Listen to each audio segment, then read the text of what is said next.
Ever counted a group of men and come up with the wrong number? Not in a crowd, not at a distance. 4 men standing in a field in good afternoon light, close enough to see their faces, and you count them. And you get 5, and you count them again, and you get 4, and the whole rest of your life there is a small cold place behind your ribs that opens up whenever anybody asks you how many. Every man who went up into Sable Hollow, Cade County, Kentucky, in the last 3 years of the 1800s came back down and told the same story. They told it in different words, in different rooms, to different people, and most of them never met each other. And every one of them said there were 3 Crane brothers up on that mountain. There were 2. There had only ever been 2. A note before this one begins. If this is the kind of case you would want more of, not 1, but a dozen, each told slow and told whole, there is a collection. Ground that keeps. 12 files out of 5 states, 1861 to 1938. Every one of them a piece of country that looked ordinary from the road, and every one of them closed out by the law with the wrong word written in the wrong column. 10 hours, start to finish, made to be listened to in the dark. The link sits in the description below and pinned at the top of the comments. Now then, before I go on, tell me where you are watching this from. Put it in the comments, the town, the county, whatever you are willing to give. I want to see how far this one reaches tonight. And if you have not already, hit subscribe. It costs you nothing, and it means the next one finds you. Now then, the man who went up the last time was named Corbin Vesey, and in the spring of 1899 he was 38 years old. He was a timber cruiser by trade, which is a job that does not exist anymore in the shape it had then. A timber cruiser walked ground. He walked it with a compass on a leather strap and a Jacob's staff and a coil of chain, and he walked a straight line through country that did not want straight lines in it, and he counted trees. He put his hand on a poplar, and he read its diameter off a scale, and he set down in a small book how many board feet were standing in that tree, and how many were standing in the 10 acres around it, and when he came down off a mountain, he could tell a company in Cincinnati what that mountain was worth to the dollar. He was good at it. He was one of the best in 3 states, and the reason he was one of the best had nothing to do with arithmetic. It was that he did not mind being alone in the woods for 11 days at a stretch. Most men mind. Most men start talking to themselves by the 4th day and start listening for an answer by the 6th. Corbin Vesey went up alone and came down alone, and did not appear to have noticed the difference. He was a lean man, not tall, with a sunburn that never went away, and a way of standing with his weight on his back foot that made people think he was about to leave. His hair had gone gray early at 30, and it made him look like a man who had already been through something, which he had. He had a brother. Wesley Vesey was 4 years younger, and everything Corbin was not. Loud, easy. The kind of young man who could walk into a logging camp of 90 strangers and by supper have 3 of them laughing and 1 of them in his debt. He had a gap between his 2 front teeth, and he whistled through it constantly, always the same 4 notes, over and over, in a way that made men want to throw boots at him. He hated the smell of coffee and drank 4 cups a day anyway, because he liked the warmth of the tin in his hands on a cold morning. He called his brother Corb. Nobody else ever did. Not their mother, not their father, not one man in any camp, either of them ever worked, just Wesley, Corb. Wesley Vesey died on the 14th of March, 1894, on the Pigeon River in Cocke County, Tennessee, when a splash dam let go early with 60 men and 11,000 logs on the wrong side of it. He was 24. They found him on the 19th 4 miles downriver under a raft of poplar in shallow water. Corbin was the one who identified him, because Corbin was the only family he had left, and because Corbin had been standing on the bank 200 yards above the dam when it went, and had been the one who shouted, and had shouted the wrong thing, and had been wrong about which way to run. That is a thing I want you to hold on to, because the Hollow is going to use it. For 5 years after that, Corbin Vesey worked. That was all he did. He took the jobs nobody wanted, The 11-day walks in bad country and bad weather, the tracks that other cruisers came back off of with a bad estimate and a shrug. He was not trying to die. I want to be clear about that, because it would be an easy thing to say and it would not be true. He was trying to be tired. There is a difference, and any man who has lost somebody the way he lost somebody knows exactly what the difference is. He wanted the kind of tired that arrives at the end of a 14-mile day and does not leave room in a man for anything else. He carried one thing. In the inside pocket of his coat he carried a brass tuning fork, the cheap kind, the kind a singing school teacher would own. It had been Wesley's, out of a box of things, from the camp at Cosby. Corbin did not sing and did not play any instrument, and had no use in the world for a tuning fork. But when he could not sleep he would take it out and strike it against his knee and hold it and let it ring itself down to nothing, and the sound was the closest thing he had to a voice. Now, the job. In February of 1899, the Ashland Bell Lumber Company of Cincinnati, Ohio, bought a paper title to 11,400 acres in Cade County, Kentucky, from the estate of a man in Louisville who had never once stood on any of it. That was ordinary. Half the mountains in eastern Kentucky changed hands that decade between men who had never seen them. What was not ordinary was the survey. Ashland Bell sent a crew of 4 in early March to run the exterior lines. They were gone 9 days on an errand that should have taken 6. They came back to Hazard with their chain, their instruments, and their notes complete for the northern and eastern boundary, and completely blank for the western, for a piece of ground, the deed called Sable Hollow. 160 acres of it, patented in 1844 to a man named Absalom Crane. The crew chief was a man named Herschel Doak. He was 46 years old. He had run line in 3 states for 22 years, and he was not a nervous man. His report to the company survives, and the operative sentence in it is 11 words long. It reads, "The Crane parcel is occupied, and I would not go back." He was asked what he meant. He said his men had run the line to within about 400 yards of the Crane barn and had been watched the entire time. He said the watching had come from the tree line on the uphill side, and that it had moved when they moved, and that it had not been an animal, and that, when they packed at 4 in the afternoon and started out, whatever had been watching them had come down out of the trees and stood in the open in the pasture and let itself be seen. He said he saw 3 men. He said they were naked to the waist in March, and that their hair had grown down past their shoulder blades in ropes, and that they stood in a line, evenly spaced, about 12 feet apart, and did not move at all, and did not call out, and did not come any closer.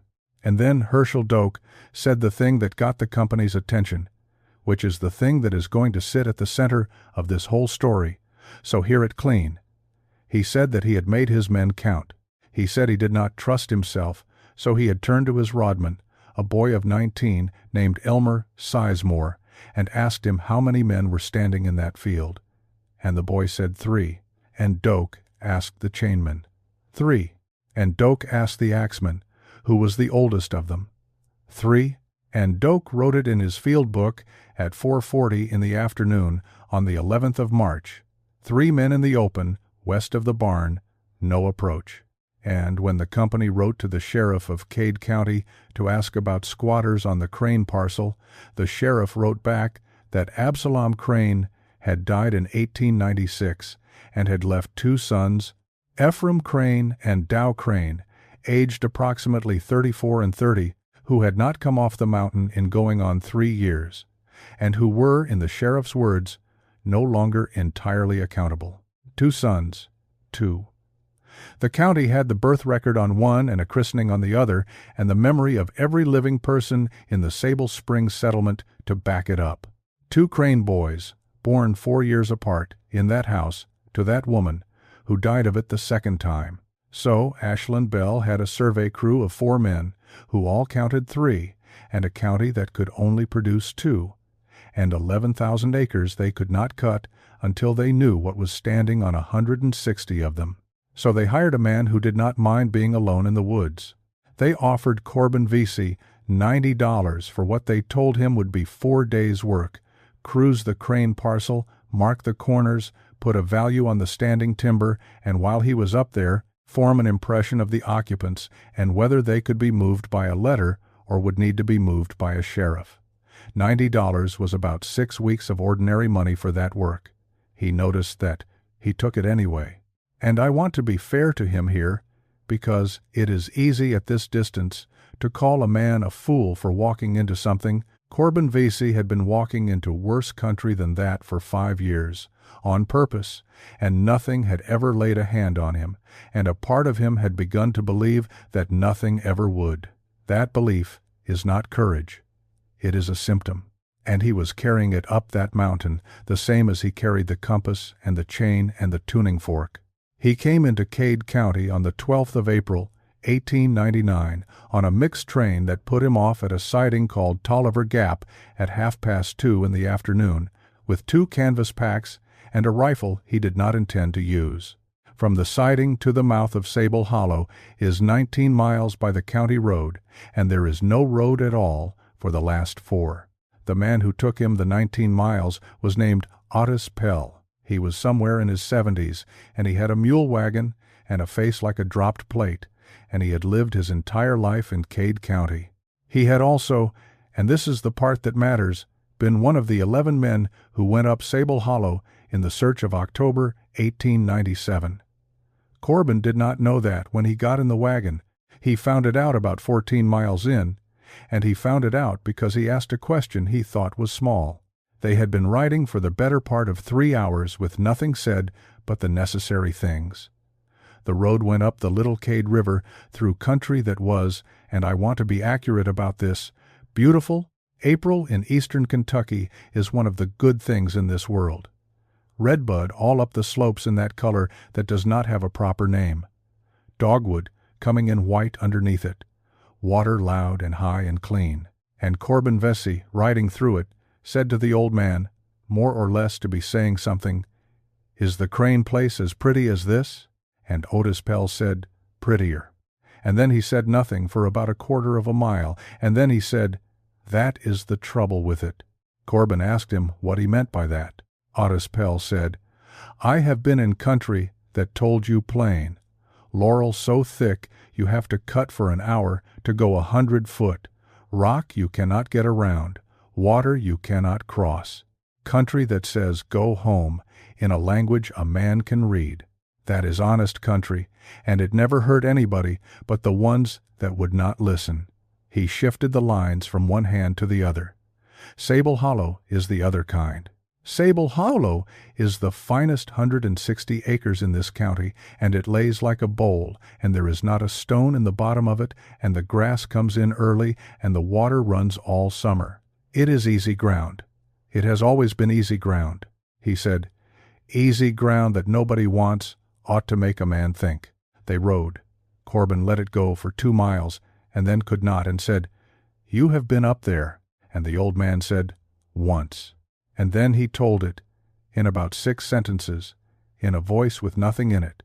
He said that in October of 1897, a year and a half after old Absalom Crane died, the church at Sable Springs got up a party to go and bring the boys down. He said the reason was that a woman named Delcy Hoskins had gone up in September with a hamper of food, the way she had been doing every few weeks out of Christian duty, and had come back down, and would not go up again, and would not say why. He said, 11 men went up on a Saturday morning with the preacher. He said, "We got to the yard fence. We did not go past it." Corbin asked why not, and Otis Pell said, "Because we counted." And that is all he would say about it for another 2 miles. Then, out of nothing, he said, "You want to know the worst of it? It was not that we all said 3. Any 11 men can all be wrong the same way at a distance, in poor light, with their nerves up. I have thought about it for 20 months, and I could talk myself around it. That is not the worst of it." He looked over. "The worst of it is that when we come down that evening, the preacher, Brother Ison, he set us down in the church house, and he made every man tell it separate so as nobody could hear the man before. 11 men, one at a time, in the vestry. And 9 of us said 3 men in the yard. and every one of the 9, without hearing the other 8, said the same thing about which one was which. Corbin said he did not follow. Otispel said, "We all said the one in the middle was the one that was not right." And then the wagon came around a shoulder of the mountain, and the old man said, "There," and pointed with 2 fingers. And Corbin Vesey looked down and got his first sight of Sable Hollow from 1.5 miles out and 800 feet up. It was the prettiest ground he had ever been paid to look at. He would say that later, more than once, in a way that made people uncomfortable because he never softened it and never took it back. A bowl of pasture, maybe 60 acres in the open, running to a stand of second growth on the north and old timber on the ridges. A cabin at the low end near the water, gray and square.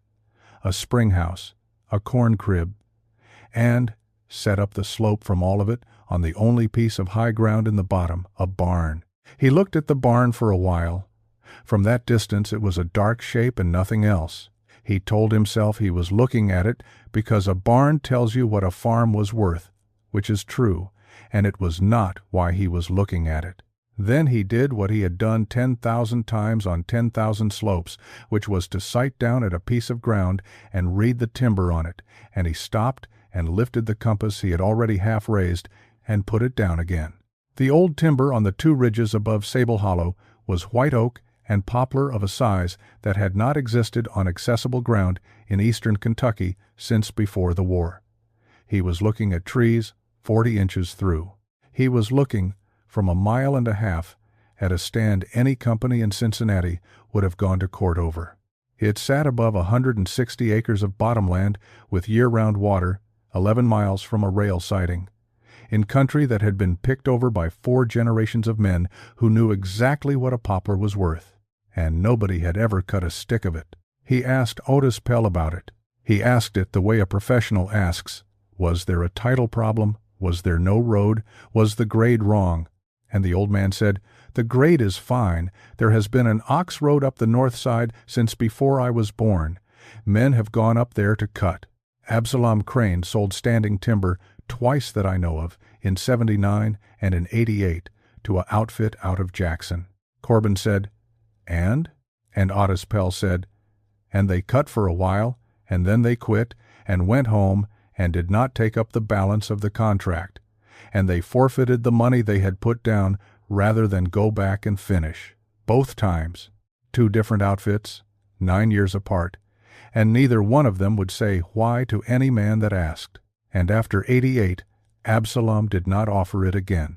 They came down the last of the county road and stopped where it ended, which was at a wire gap in a fence at the head of a bottom 4 miles below the Crane place. There was a foot log over the little cade, and beyond it, the trace that went up.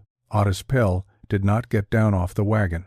He handed Corbin his packs one at a time, and his rifle, and the case with the compass in it, and then he sat with the lines in his hands and looked at the mule's ears and said, "3 things I will say, and then I am done with it, because I have my own nights, and I would not hand this to a man that has not stood in it yet." Corbin waited. 1. Do not go inside that barn, not for shelter, not for a sound, not for the light. If it rains, you get wet. 2. If you see 3 men, do not let on that you counted. Whatever else you do, look at them and count them in your head and say nothing about it, and do not let it come up in your face. They know what the number is. They will be watching to see if you do. Corbin said, "And the 3rd? And Otispel said, "There is a woman lives in the gap at the head of the hollow, above the Crane place, about 1.5 miles, Verba Sheldrake. She is old, she is not friendly. She will know you are there before you knock. If you get to a night where you cannot hold your own mind, go to her door, go up the creek, not through the pasture. And Mr. Vesey, walk. Do not run. It is important. If you run, it will come with you. Corbin Vesey." And this is the part I have thought about more than any other part of this story. Corbin Vesey stood there on the bank of the Little Cade River in the good April light with the water going by, and he did the arithmetic that a rational man does, and it came out the way it comes out for all of us. He thought, This is an old man in a poor county telling me a story about two feeble-minded brothers who have gone wild on a piece of ground that nobody has the money or the interest to take away from them. He thought. 11 men in 1897 miscounted at a distance because they had come up that mountain already frightened. He thought. 2 timber outfits walked off a contract 9 years apart because timber outfits walk off contracts, because the money went bad, because somebody died, because the price of poplar fell. Every single one of those thoughts was reasonable. Not one of them was correct. And I would like to tell you that if it had been you or me on that riverbank, we would have gotten back in the wagon, but I do not believe it, and I do not think you do either. What he actually said was, "I will be down Wednesday." And Otis Pell said, "The gap in the fence will be open." And Corbin Vesey said, "You will come back for me then." And the old man said, "I will come to the gap Wednesday at noon, and I will come Thursday at noon, and I will come Friday at noon, and after that I will not come." He turned the mule. Then he stopped it, and turned in the seat, and said one more thing that he had clearly decided against, saying twice already. He said, "Delcy Hoskins, the woman that carried the food up. She never would say what she saw. She died last year. But her daughter told my wife that what Delcy said, the one time she said anything, was that she had gone up there 15 or 20 times over 2 years and had always talked to the both of them at the fence. And that the last time, in September, she talked to the both of them at the fence, same as ever." Corbin waited for the rest. Otis Pell said, "And that she counted them going in, and she counted them coming out, and going in there were 2. Then he drove off, and he did not look back, and the sound of the wagon went down the river road for a long time, and then stopped being a sound. The walk in from the gap is 4 miles, and it took Corbin Vesey 2 hours and 50 minutes with 60 pounds on him, and it was, he wrote later, the pleasantest 2 hours and 50 minutes he had spent in a year. That is worth sitting with. He was not oppressed. He was not uneasy. The trace followed the creek up through a bottom full of trillium and bloodroot in bloom. Birds the whole way. A hen turkey off the trace at about the 2-mile mark, taking her time about leaving, water on his left, the entire distance, loud and cold. He stopped once and ate a piece of cornbread and put his hand in the creek, and it was so cold it ached to the wrist. He did the thing he always did in good country, which was to cruise it in his head as he walked, sizing the timber on either side out of habit, keeping a rough tally. And the tally kept coming up wrong, in the good direction. He was walking through a 100-year stand of white oak on a grade a team could work, 4 miles from a road, and the only cut he passed was old and small and clearly a farm cut, 40 or 50 trees taken by hand over decades for buildings and fences. At about the 3-mile mark the timber changed, and he stopped walking. He stopped because he had crossed a line. Not a fence, not a boundary blaze, not a change in the soil or the grade or the aspect of the slope. He had simply gone in about 4 steps, and the woods had gotten quiet, not silent. He wrote about this carefully because he knew how it would sound. There was water. Water everywhere, all the time, loud. There was wind in the tops. What there was not, from that point on, was birds. He turned around and walked back down the trace 40 yards, and stood and listened. And there they were, a whole spring afternoon of them, wood thrush and towhee and something further off. He walked back up the 40 yards, and stood in the same place he had stood before. And there was water, and there was wind, and there was nothing with a throat in it anywhere. He crossed that line 4 times, back and forth, the way a man will worry a loose tooth. It held every time, 40 yards apart, birds and no birds. He looked for a reason. There was no ridge between, no change in the timber, no reason on God's earth. The 4th time he stood in the quiet part, he noticed that he was holding his breath to listen better, and that his shoulders had come up, and he made himself put them down. And he said out loud, in the empty woods, "It is early yet," meaning the season, meaning the birds were not up in that stretch yet for a reason a naturalist could explain to him if one were handy. And then he heard his own voice go out into that stand of timber and not come back, and he did not much care for it, and he picked up his packs and went on. He came into the bottom of Sable Hollow at 10 minutes past 6 in the evening. He came out of the timber at the lower end, where the trace crossed the creek on flat rock, and the trees stopped, and he stood at the edge of 60 acres of open pasture in the last of the good light, and for about 4 seconds Corbin Vesey was as close to happy as he had been since the 14th of March, 1894. I want to give him those 4 seconds. Almost nobody in this story gets 4 seconds. It was, exactly as the old man had said, the prettiest ground in the county. The bowl of it opened out ahead of him, with the creek running the length of it, and the pasture coming green already, and the 2 ridges standing over it on the north and west, with their crowns full of the biggest timber in eastern Kentucky. The light was on the west ridge, and the bottom was in shadow. There was a rail fence in fair repair. There was smoke thin, but there coming up out of the chimney of the cabin 400 yards up the bottom, and there was the barn. Now, the barn is the whole of this story, and I am going to describe it once, plain, the way he saw it that evening from 400 yards, and then I am going to leave it alone for a while, and you are going to have to sit with it the way he had to sit with it. That is not me being cute with you. That is the actual shape of what happened to this man. He looked at that building for 3 days before anything about it made sense, and the sense it eventually made was worse than not knowing. It was a bank barn, built into the slope on the only rise in the bottom, so that you could drive a wagon in at the upper level, and there was a lower level under it opening downhill. It was bigger than the farm needed, a good 60 feet by 40. It was very old. The siding had gone the silver black that oak goes after 50 or 60 years of weather, and the shakes on the roof were mossed on the north pitch. And it was in perfect repair. That was the first wrong thing, and he saw it from 400 yards in failing light, and he saw it because it was his trade to see what buildings are made of. The cabin was falling in. The corn crib had lost half its roof. The rail fence was down in 3 places that he could see from where he stood. Every structure on that farm was going the way things go when 2 men who are no longer entirely accountable stop keeping them up, and the barn had not 1 board off it. Not 1. The ridgeline was straight as a chalk snap. The doors hung true.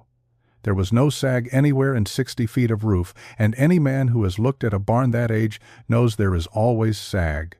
He stood there in the shadow at the edge of the pasture, and looked at that building for a while, and had a thought that he did not like, and sat down, and it came back to him in the night, and every night after.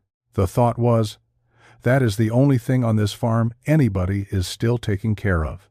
And then, up at the cabin, a door opened, and 2 men came out into the yard. He was 400 yards off, in shadow, at the tree line. And they came out of the cabin, and walked to the yard fence, and stopped at it, and stood, facing down the bottom, facing him. They could not have seen him. He was in shade at the edge of timber, wearing brown, standing still, 400 yards down a dim bottom. A man with a glass could not have picked him out. He knew that the way you know the weight of a tool you have used your whole life. They stood at the fence, side by side, and they faced him. And they did not move. He counted them. 2. He stood, and they stood. He would say later that it went on for the better part of 10 minutes, and that he became aware, somewhere in the middle of it, that he was not going to be the one who moved first, and that this was a childish thing to have decided, and that he could not undecide it. The light went off the west ridge. The bottom went from shadow to dusk. And then Corbin Vesey turned his head, and this is the only reason any of the rest of this happened, and he knew it, and it ate at him for 40 years. Corbin Vesey turned his head to look at the barn again, because something at the edge of his eye had made him want to, and he looked at the barn for the space of 1 breath. And there was nothing there, and nothing had changed, and the barn was just a barn in the dusk. And he turned back to the yard fence, and there were 3 men standing at it. He did not move. He wanted very badly to move. What he did instead was what he had done on every mountain he had ever cruised, which was arithmetic, because arithmetic is the last thing to leave a man, and because he did not have anything else. 400 yards. One breath, call it 4 seconds.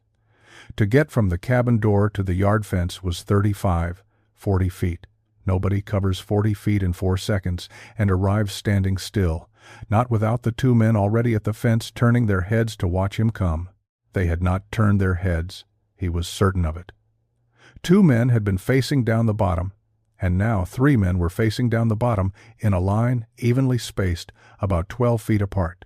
And he remembered, standing there with his heart going, what Otispel had told him at the river.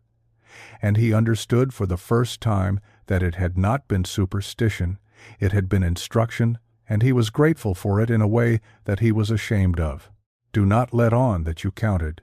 So Corbin Vesey picked up his 2 packs and his rifle, and he walked out of the tree line into the open pasture, and he raised one hand over his head the way a man does when he comes onto another man's ground at dusk, and he called out, in a voice that came out steadier than it had any business coming out, that his name was Vesey, and he was on the timber, and he would camp at the low end if there was no objection. Nobody answered him. Nobody moved. He walked 200 yards up the bottom in the open with 3 men watching him and his back prickling, and he set his camp at the low end of the pasture by the creek where the flat rock was, and he did it slow and ordinary, and he did not look up at the yard fence, and every part of him wanted to. When he finally did look with the fire going, and the dark down, and his hands not quite right, the fence was empty, and the cabin door was shut, and there was one lamp lit behind the one window, and it burned all night, and he knew it burned all night because he did not sleep. He sat up with his back against a rock and the rifle across his knees, and he listened to Sable Hollow, and what he heard was the creek, and nothing else. No frogs in April in a wet bottom, no owl on either ridge, no dog at the cabin, which is a strange thing on a Kentucky farm, and he did not register it that night, but he would. Around 2 in the morning he took the tuning fork out of his coat and struck it on his knee, quiet, just to have a sound in the world that he had made on purpose. And a long way up the bottom, from the direction of the high ground where the barn was, something answered it, not an echo. He knew what an echo was. It came about a second and a half later. It came in the wrong pitch, and it was the same 4 notes his brother Wesley used to whistle through the gap in his front teeth. He sat with the fork ringing itself down to nothing in his hand, and he did not strike it again that night, and he did not strike it again for 11 years. Now, I want to stop for a moment and put something in front of you, because if you are going to walk the next 3 hours of this with me, you are going to need it, and it is this. Corbin Vesey had told nobody in Cade County about his brother. Not the company, not the sheriff, not Otispel in 3 hours on a wagon. He had not said Wesley's name out loud to another living person in something like 14 months. So the question you should be carrying from here is not what was in that barn. That question comes later, and it does not have a good answer. The question is how it already knew.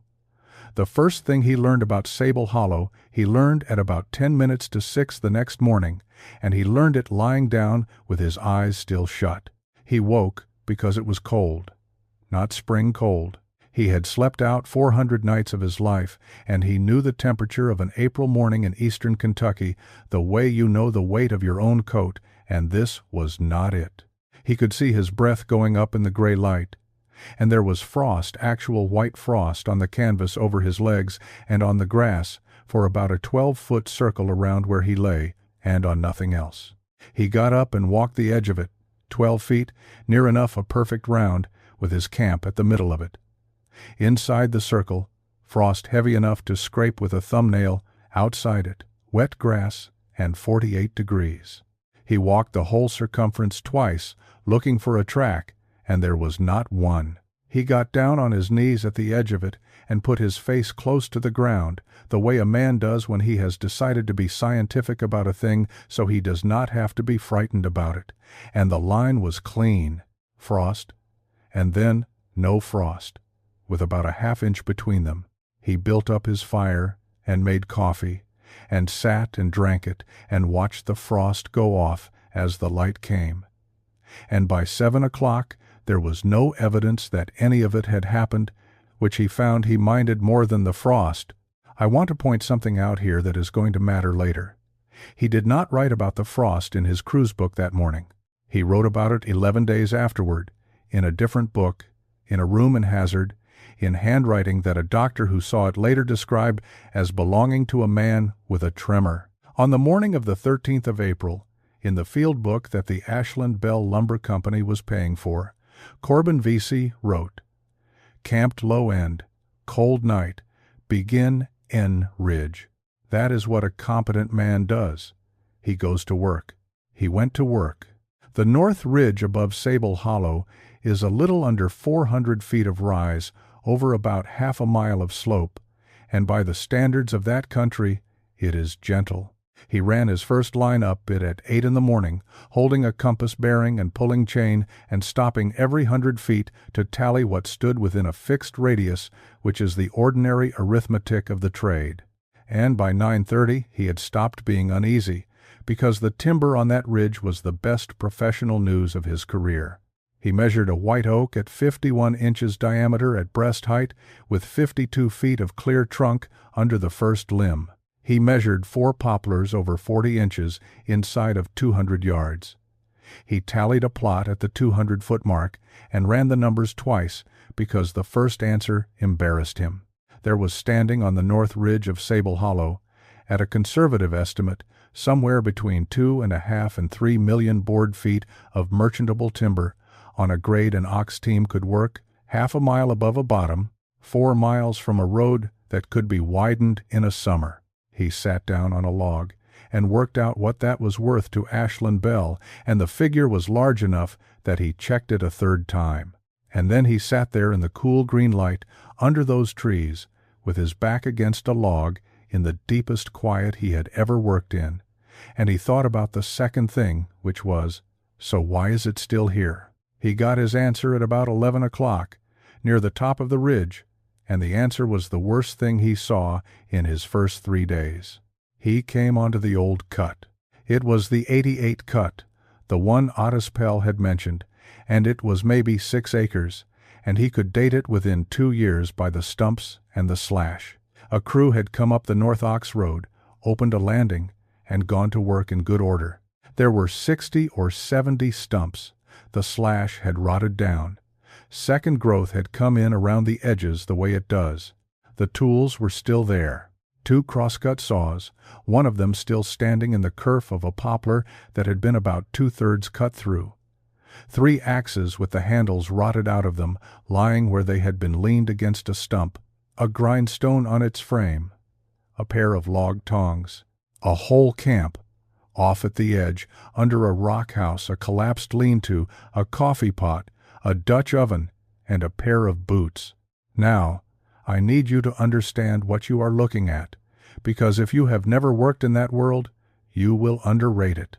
In 1888, in eastern Kentucky, a crosscut saw was worth about $4 and represented a week of a man's wages.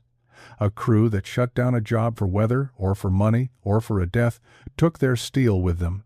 They always took their steel. A man would carry an 8-foot saw 4 miles on his shoulder rather than leave it. That is not sentiment. That is economics. And there were 2 of them lying up there, going to rust with the bark grown out around the blade of one of them. Corbin Vesey walked around that cut for 20 minutes and did not touch anything. The poplar, with the saw still in it, had been cut 2/3 through on a good day by 2 men who knew their business, and they had stopped in the middle of the cut, not finished it, not wedged it and dropped it and left the log. Stopped, mid-stroke, and walked down off that mountain and did not come back, and neither did anybody else, for 11 years. He looked at the boots for a long while. They were a big man's boots, rotted through, sitting side by side at the edge of the lean to the way a man sets his boots down when he is going to sleep. He went back to work. I want to be honest about that too, because it is a strange and human thing. He had 2 more lines to run that day, and he ran them both. He put in a full professional day on that ridge with all of that behind him, and he came down at 6 in the evening with a good tally and a bad feeling, and if you have ever kept working through something because stopping would mean thinking about it, Then you already know exactly what kind of a day Corbin Vasey had. Coming down, at about the halfway point, he crossed the bird line again. It ran along the slope, and he found it without looking for it, because he was walking down through a stand of oak, listening to a wood thrush that had been going for 10 minutes, and then he was walking through the same stand of oak, listening to nothing. He stopped. He backed up 11 paces. Thrush. He went forward 11 paces. Nothing. And he stood in the quiet part, and this time he did the thing he had trained himself out of doing 5 years earlier, and he said, out loud, "Wesley." He said it because he was alone and tired and had spent a day looking at another man's boots, and because the night before, something in this hollow had whistled 4 notes at him in the dark. He said it as a test, and the test was, if a thing in these woods knows that name, let it use it now, in the daylight, where I can see. Nothing happened. He stood there, feeling foolish and enormously relieved, and then he went down the mountain, and I want you to hold on to that, because he had just made a mistake. It was not a mistake in the way a man usually makes one. He had not gone somewhere he was told not to go, or opened a door he was told to keep shut. He had simply put a name into that hollow with his own mouth, in a place where he had already been shown that a name was worth something, and he did not understand for 9 more days what he had done. That night was the second night, and the second night was quiet. I mention it because that is how it works. If it had been bad every night, he would have left on the 3rd day and lived a different life. The hollow gave him a cold morning and a whistle in the dark, and then it gave him nothing at all for 26 hours. And that is exactly enough. Nothing for a rational man to build a rational explanation on. He slept 7 hours. He woke to no frost. On the morning of the 14th of April, Corbin Vasey walked up the bottom to the cabin to talk to the Crane brothers. He had put it off a day, and he knew he had put it off a day. He went up at 9 in the morning, in full light, in the open, with his hands empty and his rifle back at the camp on purpose, and he walked the 400 yards up the pasture along the creek, and he did not look at the barn on the high ground to his right, and he stopped at the yard fence. The cabin was worse close up.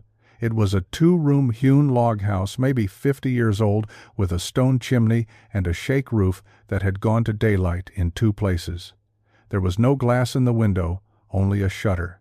The yard was bare dirt. There was no woodpile, and he noticed that, and filed it, and it took him another day to understand why it bothered him. There was smoke coming out of that chimney every morning, and there was no woodpile, and no chopping block, and no axe. He stood at the fence and called out. He said his name and his business, which is what you do. The door opened, and the 2 of them came out. Now, I have to describe these men, and I have to do it carefully, because there is a version of this story where they are monsters, and that version is false, and it is also boring. What was wrong with Ephraim and Dow Crane was not that they were terrifying to look at. What was wrong with them is that they were about 80% right. Ephraim was the older, 36 by then. He was a big man gone thin, 6'2" or 3", in the ruin of a pair of wool trousers held with a plow line and nothing above the waist. His hair was down past his shoulder blades, and it had matted into ropes the way hair does when it is never combed and never cut. His beard was down his chest. He was clean, that was the first surprise. Not washed, exactly, but not filthy either. Not the crust you would expect on a man who had not left 160 acres in 3 years.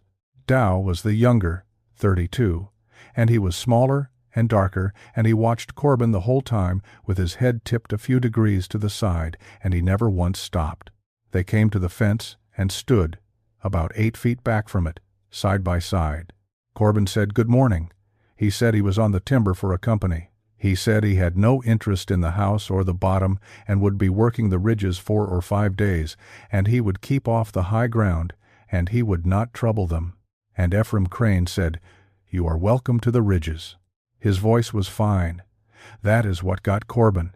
It was an ordinary Cade County voice, a little rusty from disuse, low, unhurried, entirely sane.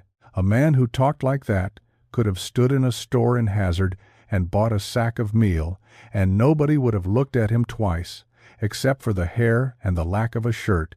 Corbin said he appreciated it.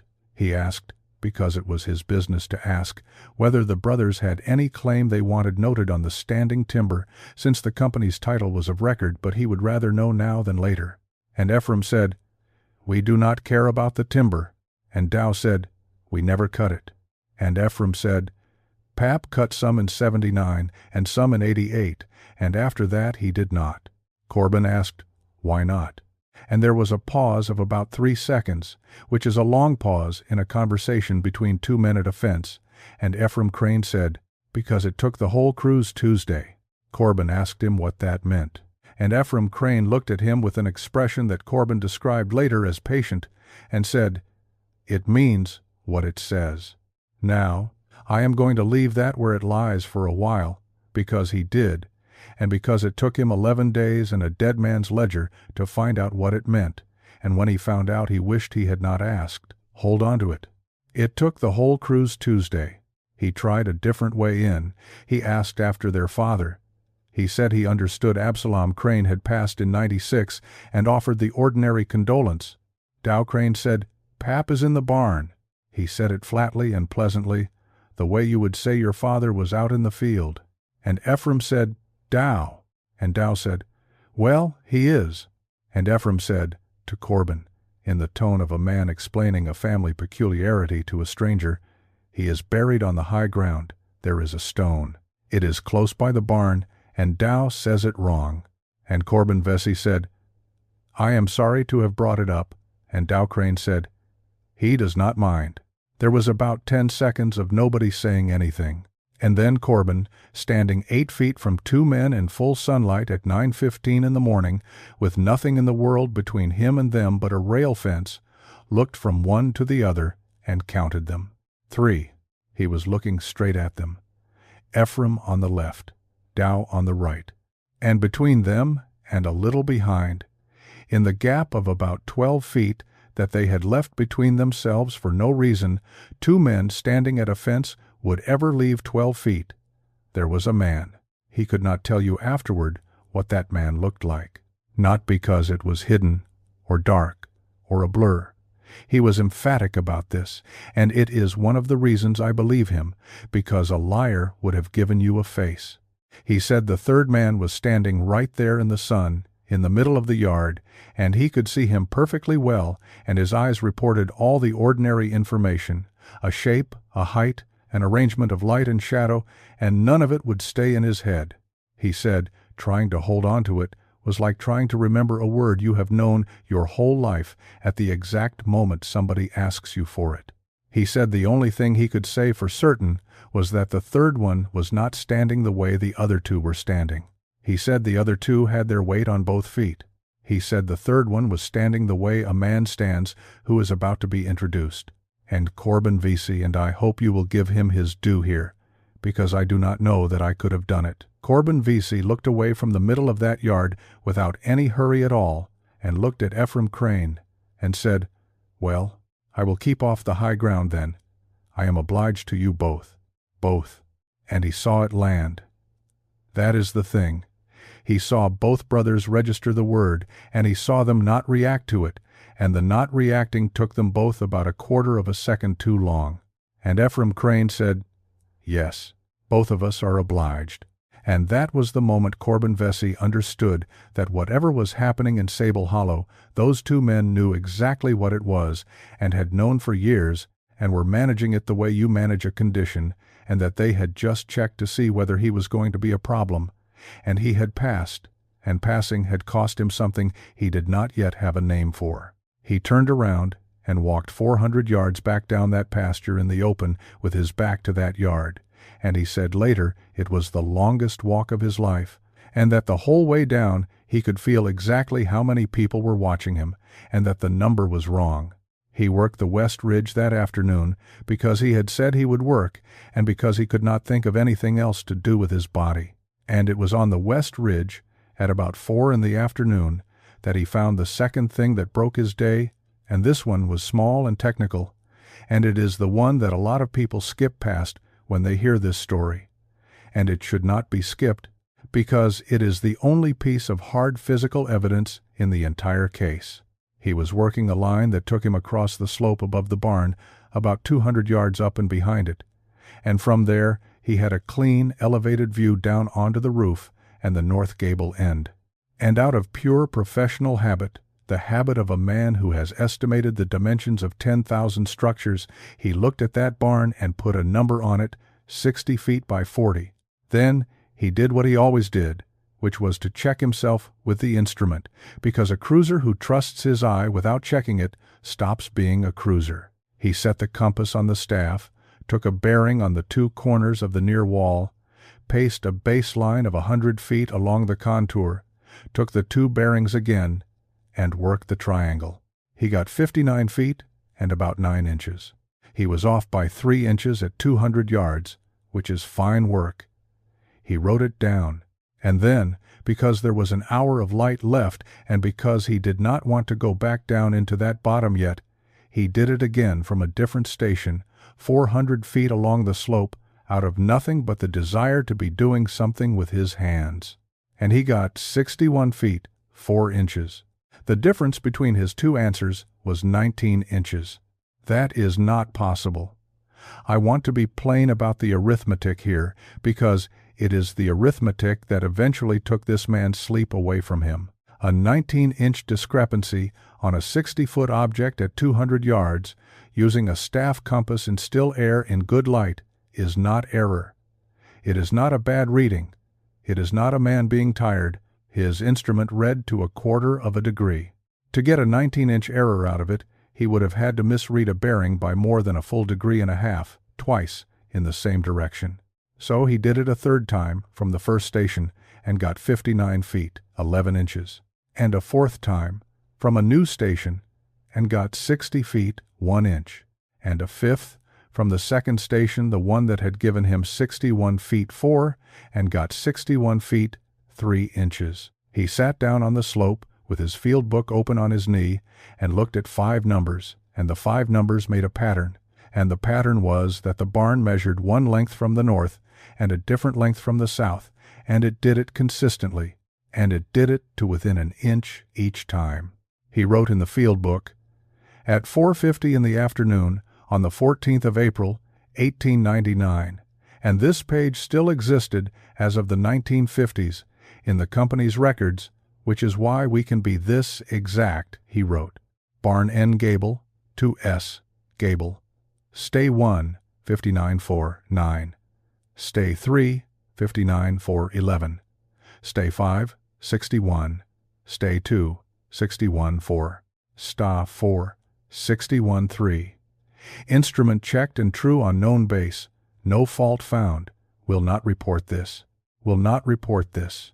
A professional man, 4 days into a $90 job, writing in his own field book that he has found something he is not going to tell his employer about. He packed his instrument, and he came down off that west ridge in the last of the light, and he came down the slope that took him nearest to the high ground, and that is how he came to walk within about 80 feet of the barn for the first time. He did not go to it.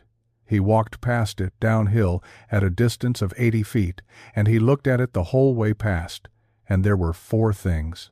The first was the doors. They were shut, and there was a wooden bar across them, on the outside, in brackets, and the bar had been recently handled. The wood on it was worn pale where hands went, barred from the outside. The second was the smell. There was none. A barn that size, 60 or 80 years old, ought to smell of something of hay dust, of old manure, of oiled leather, of the cold mineral smell that a stone foundation gives off. He stood 80 feet from it in still evening air, and there was no smell at all coming off that building, and there is not a farm in this world where that is true. The third was the grave. It was where Ephraim had said, about 40 feet off the north gable end, and it was a proper grave, mounded and kept, with the grass cut around it, which on that farm was remarkable, since nothing else had been cut in 3 years. The stone was a rough native sandstone about 2 feet high, with letters cut into it by hand, and Corbin could read them from where he stood. Absalom Crane, 1,000 1,829. 1,896. He kept it. Not he kept the faith. Not he kept his word. He kept it. And the fourth thing was that the grave was on the wrong side. I will explain what I mean. Every family burying ground in that country, and I mean every one, is laid out with the feet to the east. It is not a superstition in the way we use the word. It is a Christian practice about the direction of the resurrection, and in the Kentucky mountains in the 19th century, it was as automatic as putting a chimney on the north end. You did not think about it. You dug the hole east and west, and you put the head at the west end and the stone at the head. Absalom Crane's stone was at the east end of the mound. He had been buried facing the other way. He had been buried with his head toward the barn. Corbin Vesey went on down the slope in the dusk to his camp at the low end of the pasture, and built up his fire bigger than he needed, and sat with his back to the rock, and made a decision that he wrote down that night in plain words. And it was this: finish the North Ridge Saturday, go out Sunday, give the company the tally, and not the rest of it, take the $90. He was going to leave 4 days early. He had the timber figures he had been hired to get, and he was going to walk out the way he came in, and he was going to be at the wire gap when the old man came with the wagon. He did not leave. And the reason he did not leave is the third night, and the third night is where Sable Hollow stopped being strange and started being personal. He woke at 10 minutes past 2 in the morning by the watch, and he woke because something was walking around his camp, not near it, around it. Steady, unhurried steps in the wet grass, out at a distance of maybe 40 or 50 feet, going in a circle.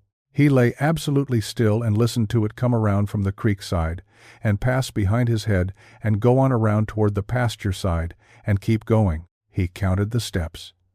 That is who he was. He lay in the dark with his hand on the rifle, and he counted, and it took between 55 and 60 steps to make one circuit. And the pace was completely regular, like a man walking a post line, and it went around him 11 times. 11 circuits, somewhere over 10 minutes of it. He did not call out. He thought about calling out and decided against it, and the deciding took a long time.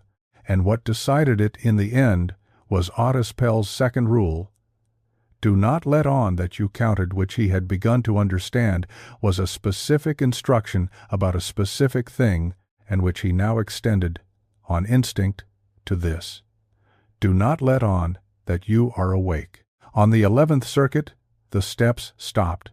They stopped at the point of the circle nearest the creek, off to his left, at maybe 50 feet. And a voice said, "Corb, I told you to hold on to it, and now you know why." He did not answer.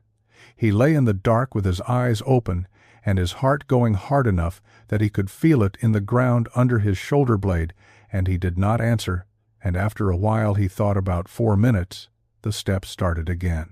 But they did not come around the circle. They went away, up the bottom, toward the high ground, and he listened to them go the whole 400 yards, which should not have been possible, because a man cannot hear footsteps in grass at 400 yards. He heard these all the way. He did not sleep. At first light, at about 5:40, he got up in the gray, and he went and found the circle, and this is the part I most want you to have. It was there, 52 feet across, worn into the wet grass, one course, a single track, the grass bent over and dark, where something had walked it 11 times. He got down on his hands and knees and went around it inch by inch, as the light came up, and the ground was soft from a wet spring, and he found what he was looking for and wished he had not. There were prints, bare feet, a man's, big, maybe an 11 or 12. The stride going around the circle in the direction the steps had gone was consistent. He measured it with his chain, because that is what he had. 31 inches, heel to heel, over and over, all the way around, as regular as machine work. And where the track went away up the bottom toward the barn, he followed it into the pasture for 100 yards, and the stride there measured 44 inches. 44 inches, heel to heel, for 100 yards, on flat, wet ground, without a scuff or a slip or a break in the rhythm. A man of ordinary height walking fast makes a 30-inch stride. A tall man running flat out on good footing might make 60, but he makes it with the toe dug in and the heel barely marking and the print blown out at the front. These prints were flat, whole foot, heel and ball and toes evenly pressed, the same depth all around, 44 inches apart, at a walk. Corbin Vesey knelt in the wet grass in the gray light of the 15th of April with his chain in his hands, and he understood two things at once. The first was that whatever had walked around his camp for 10 minutes and said his brother's private name in his brother's part of the country had walked away from him at a leisurely pace, and had covered ground at that leisurely pace faster than a horse could trot.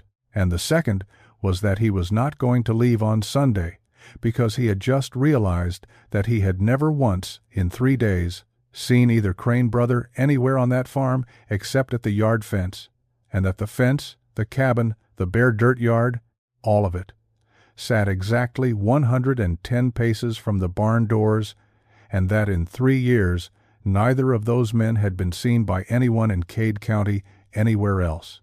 2 men who did not cut wood but had smoke in the chimney every morning. 2 men who did not keep a dog on a Kentucky farm. 2 men who let a house fall in around them and kept 60 feet of 60-year-old barn in perfect repair and barred its doors from the outside and buried their father 40 feet from it with his head pointed at it, and he kept it cut into the stone. They were not squatters. They were not feeble-minded. They were not hiding from the law. They were doing a job. And Corbin Vesey stood up out of the wet grass with his chain in his hand and looked up that pretty bottom at the barn on the high ground in the first light of a spring morning, and he thought the thought that ended the ordinary part of his life. He thought, what happens when they stop? He spent that whole day trying to get into the spring house. I say it that way because it sounds absurd, and because the absurdity is the point. He had decided, somewhere on his knees in that grass, that he was going to find out what this place was, and a man who decides that has no idea how to begin, so he begins with whatever is nearest and least frightening. What was nearest and least frightening was the spring house, a little stone building over the creek about 200 yards below the cabin, half fallen in, obviously unused in years, and, unlike the barn, nobody's business at all. He went to it at 9 in the morning. It was one room, about 8 by 10, with a stone trough running through it where the spring came out of the bank. The roof was gone at the back. There was nothing in it but silt and leaves and a rotted shelf. He almost left. He stood in the doorway and looked at 8 by 10 feet of nothing, and he was turning to go when he registered, the way a man does, that the room was the wrong shape. 8 by 10, and the back wall was stone, and the bank the spring came out of was 6 feet behind it. He had cruised enough farms to know what a spring house is for and how one is built. You build it over the spring. The spring comes out of the bank at the back and runs through your trough and out the front, and it keeps your milk cold. There is no reason on this earth to build the back wall of a spring house 6 feet short of the bank and then run the water in through a stone channel. Unless the 6 feet is a room. It took him 4 hours with a mattock he found in the corn crib and no help from anybody. The opening was on the creek side, below the water line of the trough, closed with a dry-laid slab that had silted over so completely that it read as bank. He got it out at about 1:30 in the afternoon and lay down in the mud and put his lantern in. It was a stone cellar about 6 feet by 6 and 4 feet high. It was dry. It had been dry a long time. There was a cedar box in it, about the size of a case of eggs, and in the cedar box there were 41 candles, a handbell of the kind a schoolteacher uses, a fold of oiled cloth with a plow-line-sized coil of new rope in it, and a ledger. The ledger was a farm daybook, the ordinary bound kind, marbled boards, ruled in columns for a farmer to keep his accounts. On the flyleaf, in a strong, slanted hand, it said, A. Crane, Sable Hollow, Cade Co. Chi, begun 1861, to be kept and passed, do not take it out of the ground. The last 3 words were underlined twice. Corbin Vesey lay on his belly in the mud with a lantern in a hole under a spring house and read the flyleaf of a book he had been told not to take out of the ground, and I would like to tell you he put it back.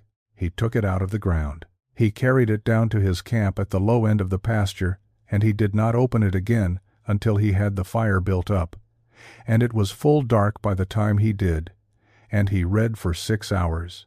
Now, I am going to give you a good deal of this ledger, because it is the spine of the whole case, and because the man who wrote it was a better witness than anybody else in this story, including Corbin Vesey.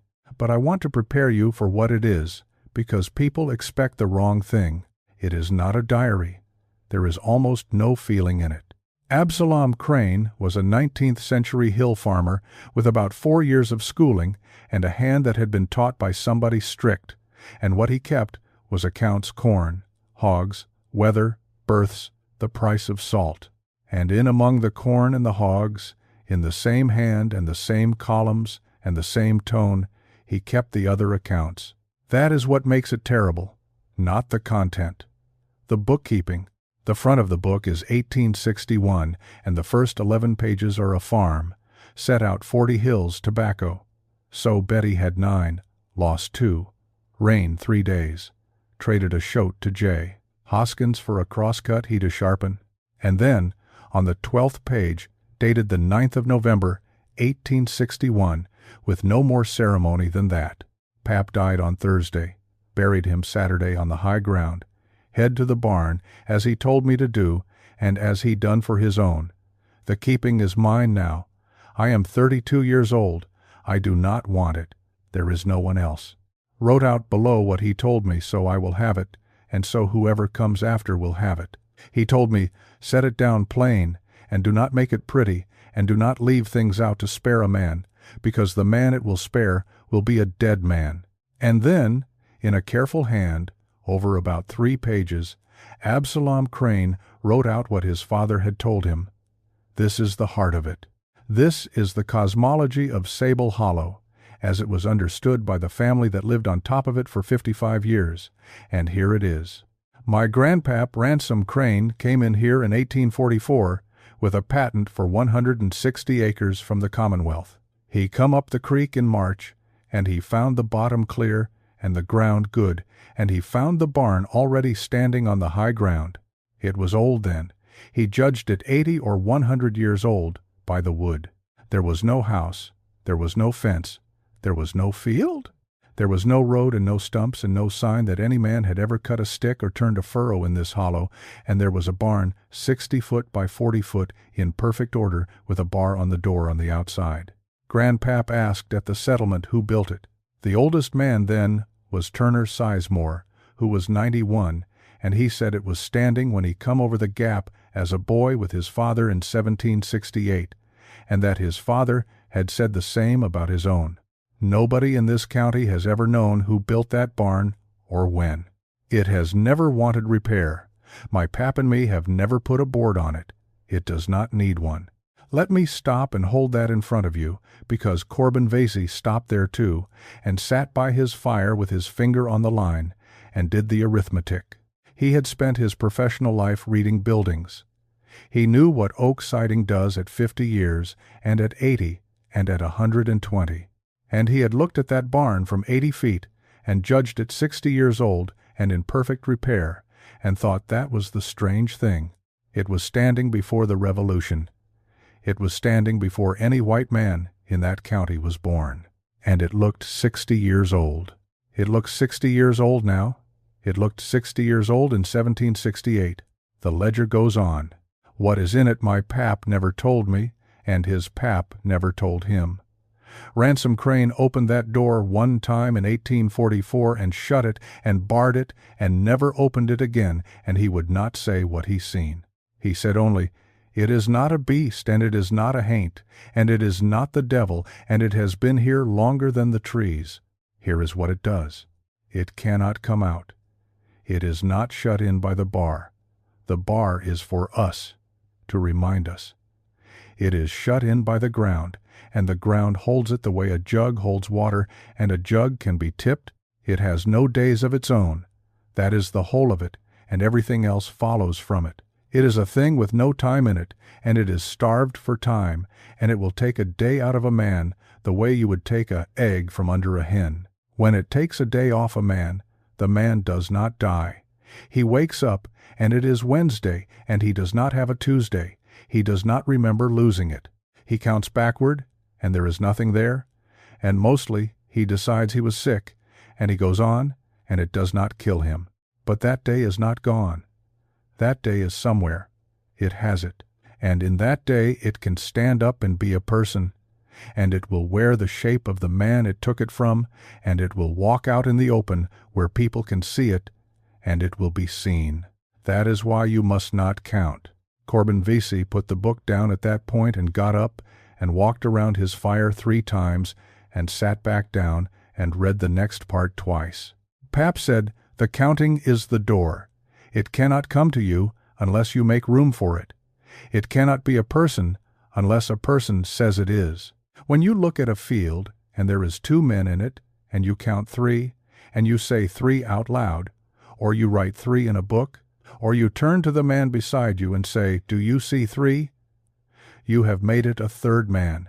You have give it a place in the world with your own mouth, and it will keep that place, and it will come back to you for more. 9 men out of 11 did that in this yard, and I could not stop them." That is dated the 6th of October, 1897, which means Absalom Crane, who had been dead a year and a half, is not the one who wrote it. I will come back to that. Hold it. Back to 1861. Pap said, "The way to keep it is to give it small and give it regular and give it willing. It will take a day if it can take 1. If you give it a day, it does not take 1. A thing that is give is not the same as a thing that is took, and it wants the give more. Pap could not tell me why, and I do not know why. It is like a dog that would rather be fed than steal, though it will steal. So the keeping is this: 1 day a year, from 1 crane, willing, said out loud at the door. Then it is quiet the rest of the year. It has been done every year since 1844, and this hollow has not lost a soul. I will do it on the 1st Tuesday of November, because that was Pap's day, and I do not want 2 dates in this book. And then, because he was who he was, in the ordinary account column, on the following page, in the ordinary hand, the 5th of November, 1861. Give the day, come to myself, Novev 6 inches the yard at first light, cold, no harm. Corn 41 bushel to the crib, rain. That is the entry. That is a man giving a day of his life to a thing under a barn and putting it in the same paragraph as his corn yield. And then it repeats. That is the thing about the ledger that broke people who read it later. It repeats and repeats and repeats, 1 line a year, for 35 years, in the same hand, in the same column. The 4th of November, 1862. Give the day, no harm. The 3rd of November, 1863. Give the day, no harm. Ephraim, born in May, a fine boy. The 1st of November, 1864. Give the day, no harm, hard year. The 7th of November, 1865. Give the day, woke in the yard. Dosia says, I was gone from her all Tuesday and come in Wednesday morning and did not know her for a minute. No harm. There is 1 gap. 1867. The 5th of November, 1867. Did not give the day. Dochia died on the 2nd bearing the 2nd boy. I have named him Dow after her father.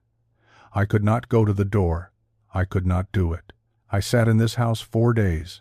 The 12th of November, 1867. Give the day late. It took a day off Ephraim first. He is 4 years old. He was in the yard on the Tuesday, and I could not find him for an hour, and when I found him, he was setting under the crib, and he did not know me, and he did not know his own name until dinner time the next day. It took it off a child because I was late. I will not be late again. I have not been late in 6 years, and I will not be late in 40, and he was not. There is a line for every single year from 1868 to 1895, and not one of them is late. Now, I am going to give you 1879, because 1879 is the first timber cut, and 1879 is where Absalom Crane learned something his father had not told him. Sold standing timber on the North Ridge to a outfit from Jackson, $300 they to cut 40 acres over the winter. I told myself the ridge is a half-mile off, and the high ground is the high ground, and it does not reach that far. The 9th of January, 1879. The crew is 9 men. They have been up 3 weeks. The 14th of January, 1879. The foreman come down to the house today and asked me, was there a fever in this hollow? I said no. He said 4 of his men has lost a day, all the same day. He said they woke Thursday morning, and it was Thursday, and the last they had was Tuesday night. He said they are able to work and not sick, but they are afraid, and 2 of them wants to go home. I told him it was the water. God forgive me. I told him it was the water and to boil it. The 22nd of January, 1879. They have quit. They left the job with 11 acres cut and forfeited $90 rather than stay. The foreman come to say so, and he would not come in the house, and he would not shake my hand, and he stood in the yard and he said, Mr. Crane, there is a man on that ridge that is not on my books. He said, he works. He said, he pulls a saw, and he stacks, and he does his share, and no man can tell me his name, and no man can tell me when he come, and every man on my crew has 8 dinner beside him. He said, I counted my crew on the 4th, and I had 10, and I have 9 on the payroll. I have not slept good since. Corbin Vesey read that at somewhere around 11 o'clock at night, alone, 400 yards from that barn, with a fire that was getting low, and he wrote afterward that the sentence that put a hand on the back of his neck was not the one about the extra man. It was, he pulls a saw, and he stacks, and he does his share. Now 1888. This is the one you have been waiting on since Ephraim Crane said it at the fence, and here it is in the Father's hand. Sold standing timber again, North Ridge, to Ryerson, out of Jackson, 40 acres, $400. I have thought about it 9 years, and I have decided a thing. In 1879, it took days off 4 men, and it took them 1 at a time over 3 weeks, and that is not different from what it does to me. It takes what it needs. It is a hungry thing, and it fed off them, and then it went quiet. I need the $400. Ephraim is 25, and there is no money in this place, and I have been keeping this hollow safe for 27 years for a county that does not know it, and I am going to have $400. I did not tell them. Then, 4 entries later, the 16th of October, 1888. It took the whole cruise Tuesday, all of them at once. 14 men and the cook and the boy. They come off that ridge Wednesday evening and come down here in a body, and they did not know what to say to me. Not one of them had a Tuesday. The foreman had wrote in his book Monday night, and the next writing in his book was Wednesday, and he showed it to me in my own yard with his hands shaking. And they are 1 man short. Rathbone, a big man from over in Perry County. He is not with them, and he did not come down, and they went up Thursday morning, 12 of them together in the daylight, and his boots is setting by the lean-to, and his saw is in the cut, and he is not anywhere on that mountain. They have not found him. They will not find him. I know it, and they know it.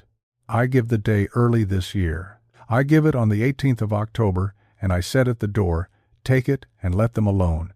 And I do not know if it heard me or if it cared, but they got down off this mountain alive, and they have not come back. I will not sell timber again. I would rather be poor. Whatever I have kept in 27 years, I nearly give away for $400, and I have not spent a cent of it, and I will not. And there is one more line, at the bottom of that page, in smaller writing. And it is the only time in 35 years that Absalom Crane wrote anything that sounds like a man rather than a ledger. It took 16 days off 16 men in 1 night. It has never done that before. It is stronger than it was when Pap had it, or I am worse at it than he was. Now, the rules. About 2/3 of the way through the book, there is a page with no date on it and no accounts on it, and it is headed for whoever keeps it after me, and it has 6 lines on it, and they are the reason anyone in that family lived as long as they did. 1. Give 1 day a year, willing, out loud, at the door, and never be late. Late is worse than nothing. 2. Do not go in. Ransom went in, and he did not tell what he seen, and he was not right after. 3. Do not count it. Not out loud, not in a book, not with your fingers. It gets in through the counting. 4. If it wears somebody you loved, it will be almost right. Look for the small thing. It gets the big things perfect. It cannot ever get the small things. 5.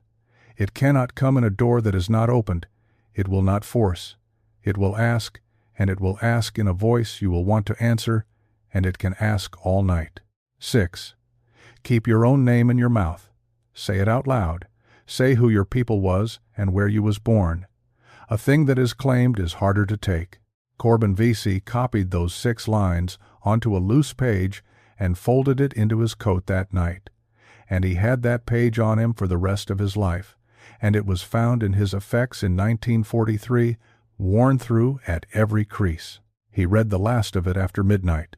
The final entries in Absalom Crane's hand are from 1896, and he was 67 years old, and he was dying, he says so plainly. There is a lump in his side, and he has been to a doctor in Hazard once and did not go back. Mar 1896. I am not going to see another November. I have been laying here doing sums. If I die in the summer, then the first Tuesday of November comes, and one of my boys has got to go to that door and give a day, and then the year after that, and then the year after that. And Ephraim is 33 and Dow is 29, and neither one of them has married, and neither one of them will now, because I have kept them on this place their whole lives to hold this thing down, and I done that. That is on me, and no other man. And when they are old and give out, who then? It does not stop. It has not 8, but 1 day a year off this family for 52 years, and it will take 1 every year for 52 more, and there is nothing in this world that is going to kill it, and there is nothing in this world that is going to let us stop. So I have thought of a thing, and here, if you were reading this book at midnight by a fire 400 yards from that barn, is where you would stop breathing. I am going to give it all of it. I have got maybe 5 months. What is that? 150 days. It has never had more than 1 at a time from a willing man, and I do not believe it has ever been full in its life. I am going to go to that door, and I am going to give it every day I have got left, all at once, willing, out loud, and I am going to see if a thing can be filled. If it can be filled, it will be quiet a long time. Maybe 100 years, maybe more. My boys can walk off this place and go and be men somewhere and marry, and it will not follow them because it will not need to. If it cannot be filled, then I have wasted 5 bad months that I did not want anyhow. I have not told the boys. I will not. They would stop me, and then they would spend their lives here. Whoever reads this, if it worked, do not undo it. The last entry in Absalom Crane's hand is dated the 9th of June, 1896. It is 4 lines long. Going up tonight. Have wrote out the deed and put it with the preacher. Ephraim knows where. Told the boys I was going to set with the grave a while, which is a lie, and I have not lied to them but twice. It is a fine evening. The bottom looks good. I have not looked at it proper in years. A man does not, and I looked at it today from the crib, and it is as pretty as it ever was. I am going to say it plain at the door. Take the rest of it and be full and let my boys alone. And that is the end of Absalom Crane's writing. There is nothing after it. He died, and this is in the Cade County record, so we have it independent on the 11th of June, 1896, 2 days later. Cause given as a growth. He was found in the morning in his own bed by his older son. He gave it 150 days. He had 2. Now before I take you into what comes after that in this book, and there is more in this book, and it is not in his hand, let me step out of the dark for just a moment. If you have gotten this far with me tonight, you know the shape of what this channel does. Whole cases, told slow, with the paperwork in them. There are 12 more like this one, in ground that keeps 12 counties, 5 states, 10 hours of it, and the link is in the description and pinned at the top of the comments if you want somewhere to go when this one runs out. And do me a favor while you are here. Tell me in the comments if you have ever lost a day. Not a night, not a blackout a day, a plain one that everybody else had and you did not. I want to know how many of you there are. Now then, back to the book, because there were 19 more pages, and they were in a different hand, and the different hand was worse. It was Ephraim's. He identifies himself in the first line of it, on the 20th of June, 1896, 9 days after his father was buried. The handwriting is bad. Not uneducated, you can see the same schooling in it, the same slant but unpracticed and getting worse down the page, the way a man writes who has not held a pen in 10 years and is holding it now because he has to. I have found this book. I have read it. I did not know. Dow did not know either, and I have not told him all of it. Pap did not fill it. It has been 9 days, and there is a light under the barn door at night, which there was never before. I do not know what he give it or what it took. I know he meant 150 days, and I know he had 2, and I do not know what a thing like that does with a broken promise. I gave a day on the first Tuesday of July to be safe. I set it at the door same as he wrote it. I come to on Wednesday in the yard. Dow says while I was gone somebody walked around this house all Tuesday night. Then a gap of 2 months, and then Sept 1896. It is asking now. It never asked before. Pap does not write anywhere in this book that it ever asked. It comes at night to the yard, and it says my name, and it says Dow's name, and it asks to be let in, and it does it in Pap's voice. It has got him nearly perfect. Dow cried the first night. I have told Dow the rule, number 4. Look for the small thing, and I have made him learn it. The small thing is Pap always said Ephraim like Ephraim, run together all his life, and the thing says it correct. Ephraim, 2 pieces. Like a school teacher, that is all we have got. That is the only thing wrong with it, and it is not much to hold on to at 2 inches the morning. Then the entries get short, and they get spaced out, and they get harder to read. Oct 1896. It is out in the day now. Novem 1896. Give the day. Both of us give 1. I do not know if that was right. There is nothing wrote about giving 2. Feb 1897.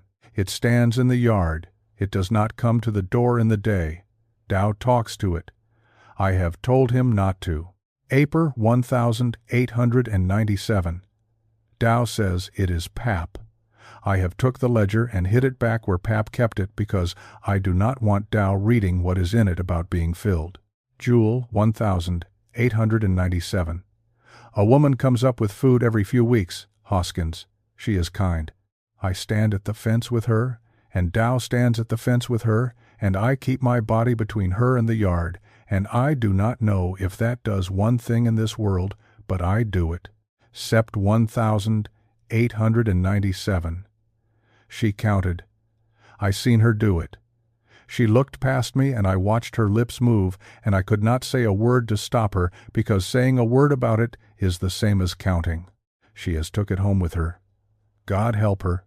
I could not say one word. She will not come back. I hope she does not come back. And then the 6th of October, 1897, the entry I read you part of an hour ago, and which is the longest thing Ephraim Crane ever wrote. 11 men come up out of the church Saturday to fetch us down. Brother Ison in front. I stood at that fence, and I begged them to go home. I could not tell them why. If I tell them why, then I have said it out loud, and I have made it real for them, and then it is in them. So I stood there, and I told 11 men that had walked 4 miles out of Christian charity to save my life that they was not wanted, and to get off my father's land, and I said it ugly, and I made them hate me, and it did not work. Pap said, The counting is the door. It cannot come to you unless you make room for it. It cannot be a person unless a person says it is. When you look at a field and there is 2 men in it, and you count 3, and you say 3 out loud, or you write 3 in a book, or you turn to the man beside you and say, "Do you see 3?" You have made it a 3rd man. You have give it a place in the world with your own mouth, and it will keep that place, and it will come back to you for more. 9 men out of 11 done that in this yard, and I could not stop them. It has been strong ever since. It is stronger every month. I think it is because there is 9 men down in that county now that has made room for it, and I do not think it needs to stay in this hollow the way it used to. 2 of them is dead already, and it has not been 3 weeks. Corbin Vesey looked up from that page and out at the dark pasture, and then he did a thing that he was ashamed of later, which was that he got up and put his back against the rock and sat with the rifle across his knees for the rest of the night with the book open on his lap, reading the last pages by firelight, because there were only a few left. The last 4 entries in the ledger are in Ephraim Crane's hand, and they cover a year and a half, and they are the shortest. Jan 1898. Dow does not always know which one of us is which anymore. I have started saying my name out loud in the morning. Ephraim Crane, born in this house, son of Absalom, and I say it plain. Rule 6. It helps, but it has learned to say it back. It says it in the yard at night in my own voice. So I do not know if Rule 6 is helping me or feeding it, and there is nobody left alive I can ask. Nov 1898. Give the day. It is the 37th time this family has give a day at that door, and I am the 3rd man to do it, and there will not be a 4th. Feb 1899. It goes down off this place now. I have seen it walking the trace in the evening, going down toward the settlement and coming back before light. I cannot stop it, and I have quit pretending that what we do up here stops anything. We are not keeping it any more. We are only the last ones that know what it is, and when we are gone nobody will know, and that is all we are good for now. And the last entry in the book is dated the 9th of April, 1899, 3 days before Corbin Vesey got off the train at Tolliver Gap. And it says, in its entirety, "There is a man coming up here. It told me so." He did not sleep at all that night, and at first light on the 16th of April he walked up the pasture to the yard fence with the ledger under his arm, in the open, carrying it where it could be seen. I have thought a long time about why he did that. He could have put it back. He could have walked out. He had 4 days of tally in his book, and $90 coming, and a train he could be on by Tuesday. Instead, he walked 400 yards up a wet pasture at 6 in the morning, holding a dead man's account book against his chest like a man serving a summons. I think it was because of the last line, "There is a man coming up here. It told me so." I think a man can absorb an enormous amount of the impossible as long as it is happening to other people, and the instant it turns and looks at him by name, he stops being able to leave without asking why. Ephraim Crane was already at the fence. He was standing there in the gray light with his arms at his sides, and he had been standing there long enough that the dew was off the rail where his hands had been, and Corbin understood that he had been waiting since before dawn. Corbin stopped 6 feet off and held up the book, and Ephraim Crane looked at it, and then closed his eyes for a second and said, "You took it out of the ground." Corbin said he had. And Ephraim said, "Where did you read it?" Corbin said, "At his camp, by the fire, last night." And Ephraim Crane said, "Outside, in the open, all of it out loud in your head with the pages turning." And then he said the thing that Corbin Vesey remembered every day for 44 years. He said it without any anger at all, which is what made it unbearable. He said, "Mister, my pap put that book in a hole in the dark and wrote on the front of it, 'Do not take it out of the ground,' and my grandpap done the same before him, and neither one of them ever said why, and I will tell you why. It is not a secret book. There is nobody in this county that wants it. It is in the ground, because the reading of it is a saying of it." He said, "Everything in that book is a thing you are not supposed to say. And you set out in the open last night, and you went through the whole of it, page by page, with your mind on every word. He said, "You have been talking to it for 6 hours." Corbin Vesey stood there in a wet pasture with a book in his hands and felt the ground go out from under him in a way that he had not felt when he saw 3 men at a fence, or when something walked 11 circles around his camp, or when the barn came out 19 inches longer from the south than the north, because those had been things happening at him. This was a thing he had done. He asked, and he said his voice came out wrong. He asked what he should do, and Ephraim Crane said, "Go up to Verba." Corbin asked if he meant the woman in the gap, and Ephraim said, "She has been waiting on you longer than I have." Then he said, "Go up the creek. Do not go through the pasture, and do not go by the high ground. It is 1.5 miles, it is rough, and you will get wet, and you go up the creek." And he turned to go back to the house, and stopped, and said one more thing over his shoulder without turning around. He said, "Do not carry that book up there open in your hands. Put it in your coat, and button the coat." And Corbin Vesey said, "Why?" And Ephraim Crane said, "Because it will follow the book before it follows you, and I would rather it went slow." He went up the creek. It took him 2 hours and 10 minutes to cover 1.5 miles, which will tell you what that creek was like. It came down out of the gap over ledge rock in a series of steps, and there was rhododendron on both banks, so thick in places that he went 100 yards on his hands and knees in the water with the book buttoned inside his coat and his hat pushed back off his face. And it was, in its way, the best 2 hours he had had in Cade County, because the noise of that water filled up his whole head and there was no room in it to think. At about the halfway mark the laurel opened out at a wide flat pool, and he stopped there to rest. And he sat on a rock in the sun, and he looked back down the way he had come, and he could see, a long way below and 1/2 mile off through a notch in the trees, the roof of the barn, and there was smoke coming out of the ridge of it. He looked at that for a long time. It was not much a thin gray line going straight up in the still morning air. He got out his glass and put it on it, and it did not go away when magnified. There was no chimney on that building. There was no cupola, no ventilator, nothing but a straight run of 60-year-old shakes, and the smoke was coming out of the ridgeline along a stretch of maybe 6 feet, evenly, the way steam comes off a wet roof in the sun, except there had been no rain in 4 days. He wrote in the field book, sitting on that rock, "Smoke or steam from Barn Ridge, 9:20 a.m. No chimney present. Note, do not count it. Do not describe it to anyone." That last line is not a normal thing for a man to write. He had been in that hollow 4 days, and he had already begun to think in its grammar. Verba Sheldrake's place sat in the gap at the head of the hollow, where the creek came out of a fold between the North Ridge and the West Ridge, and it was the poorest homestead he had seen in 3 states. 6 acres maybe. All of it on a slope so steep it had to be worked across. A house of squared logs with a stone chimney, small, 2 rooms at the most. A garden with a rail fence around it, and the ground turned already. A hog lot with 1 hog in it. A spring house. Chickens.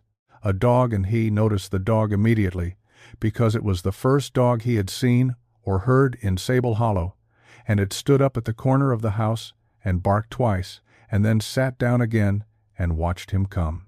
He got to the yard at 20 past 11, wet to the chest. She was on the porch. She had been on the porch. There was a chair set out on the flat rock that served as a step in the sun, angled to face down the hollow, and she was in it with a quilt over her knees and her hands folded on top of the quilt, and she watched him climb the last 40 yards without moving. Verba Sheldrake was 77 years old in the spring of 1899. She was small. She had a face like a walnut and pale eyes, and her hair was pinned up under a black cap, and when he got close enough she looked him over the way a woman looks over a horse she is not going to buy. And the first thing she said to him before he could give his name, before he had his hat off, was, "You give it your brother." He stood in that yard and could not speak. She said, "Set down on the step, not in the house yet. Set down there and get your breath, and then you can tell me the whole of it, and I will tell you what is left." He sat down on the rock step, He was shaking, and he was aware of it, and he could not make it stop, and she let him sit there for what he guessed was 5 minutes without saying one word. There is a kindness in that which I do not think he understood at the time. Then she said, "Now, start at the wagon." So he told it. All of it. Otta's Pell and the 3 warnings, the frost circle, the bird line, the saws in the 88 cut, and the boots, the 2 men at the fence, and the 3rd one that his eyes would not keep, the barn measuring different from the north than the south, the bare footprints at 31 inches and then 44, the voice saying, "Corb," and the book, and the whole of the book, and the last line in it. She listened to all of it without interrupting once, and when he was done she was quiet for a while, and then she said the thing that people in 3 counties were still repeating 50 years later, and I am going to give it to you exactly as he wrote it down that night, because he wrote it down that night specifically so it would not get worn smooth. She said, "There is ground that holds, and there is ground that keeps." She said, "Most all ground holds. You put a thing in it, and it stays put, and it rots, and it goes back, and that is right, and that is how the Lord set it up. A man dies and the ground takes him, and he is done, and he is at rest, and I have buried a husband and 2 children and a mother, and I know exactly what I am talking about." She said, "And then there is ground that keeps, not much of it. There is a piece up in Letcher County, and there is a piece over on the Pound River, and there is this. And ground that keeps does not let go of anything, not a body, not a day, not a name. Everything that ever went into it is still in it, and it is all in there together with nothing to be, and it gets so it wants to be something." She said, "That barn is not a building, that barn is a lid." And then she said, "Who do you think set a lid on it?" Corbin said he did not know, and Verba Sheldrake said, "No, nor me, nor my mother, nor anybody. And I have got 77 years of thinking about it, and here is the best I have got. Whoever put that lid on knew exactly what was under it, and they knew it needed feeding, and they did not tell one living soul, and they went away and left it in a hollow so pretty that somebody was bound to come and settle it." She let that sit. Then she said, "It was not built to keep it in, Mr. Vesey. Anybody that wanted it kept in would have wrote it on the door. It was built to keep it fed. Now I told you at the start of this that the mythology of Sable Hollow does not get fully explained, and I want to make good on that, because this is as far as it ever goes. Nobody in this story ever finds out who raised that barn. There is no document, no legend, no name. The oldest man in Cade County in 1844 said it was standing when he came over the gap as a boy in 1768. And that is the floor of the known world on this question, and everything below that floor is dark. I have my own thought about it, and I will give it to you at the end, and you can throw it out." Back to the porch. He asked her how she came to know all this, and this is where you learn who the Sheldrakes were. She said her people came into the head of that hollow in 1841, 3 years before Ransom Crane got his patent on the bottom. She said her grandfather, Micajah Sheldrake, walked that whole hollow in the spring of 41 with the intention of taking up the bottom, because the bottom was the best ground and any fool could see it. And he came back up to the gap and told his wife they were going to take the 6 acres of rock in the gap instead. She said, "He never told anybody why, and he never took a step in that bottom again as long as he lived, and he lived 30 more years looking down at it." She said, "My people have not been the keepers. The Cranes was the keepers. My people has been the ones that remembers, because a thing that only one family knows about dies with that family, and then the next people that comes in has got to learn it from scratch with their own children." She said, "My mother told me and her mother told her. I have got nobody to tell. My husband is dead, and my daughter is in Ohio, and would not believe a word of it, and I would not want her to." And then she said, "So I have been sitting on this porch for 6 years looking down at that place, waiting for somebody to come up this creek, and I want you to understand, Mr. Vesey, I have been hoping you would be somebody worth telling, and I am sorry it is you, because you have come up here already spent." He asked her what she meant by spent, and she said, "You give it your brother's name, out loud, in the thin part of them woods, with your own mouth, and you were not even asked." She said, "Do you know what a day is worth to it? A day is a meal. It eats a day, and it is full for a while, and then it is hungry, and the day is gone, same as your dinner. That is what them cranes has been paying for 55 years. Dinner." She said, "A name is not a meal. A name is a coat." She said, "It has had that name 11 days now. It has been trying it on. That is what was walking around your camp. It was walking around in your brother, seeing did it fit, and it fits, and now it has got a shape it can wear that you will open a door for." And Corbin Vesey said, and this is in his own account, and he does not flinch from it, Corbin Vesey said, "Then let it come." He said it out loud on that porch. He was 38 years old. He had not slept in 2 days.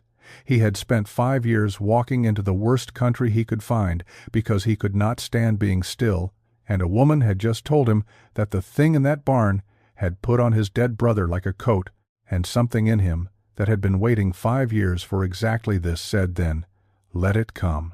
And Verba Sheldrake leaned forward in her chair and slapped him across the face. She was 77, and it was not a hard slap, and it did not need to be.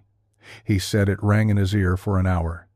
He said she did it fast, with no wind-up, like a woman killing a fly. And she said, "Do not you ever say that, where it can hear you?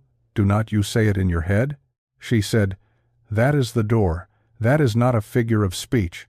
Every man that ever went into that ground went in wanting something, and it does not take one soul in this world that has not opened up and asked." Then she was quiet for a minute, and when she spoke again her voice had changed, and she said, "I know what you have lost.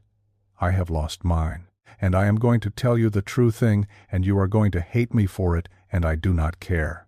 She said, "Whatever comes to you in that bottom with your brother's voice, it is not your brother, and it is not any part of your brother, and it does not know one single thing about him except what you have give it.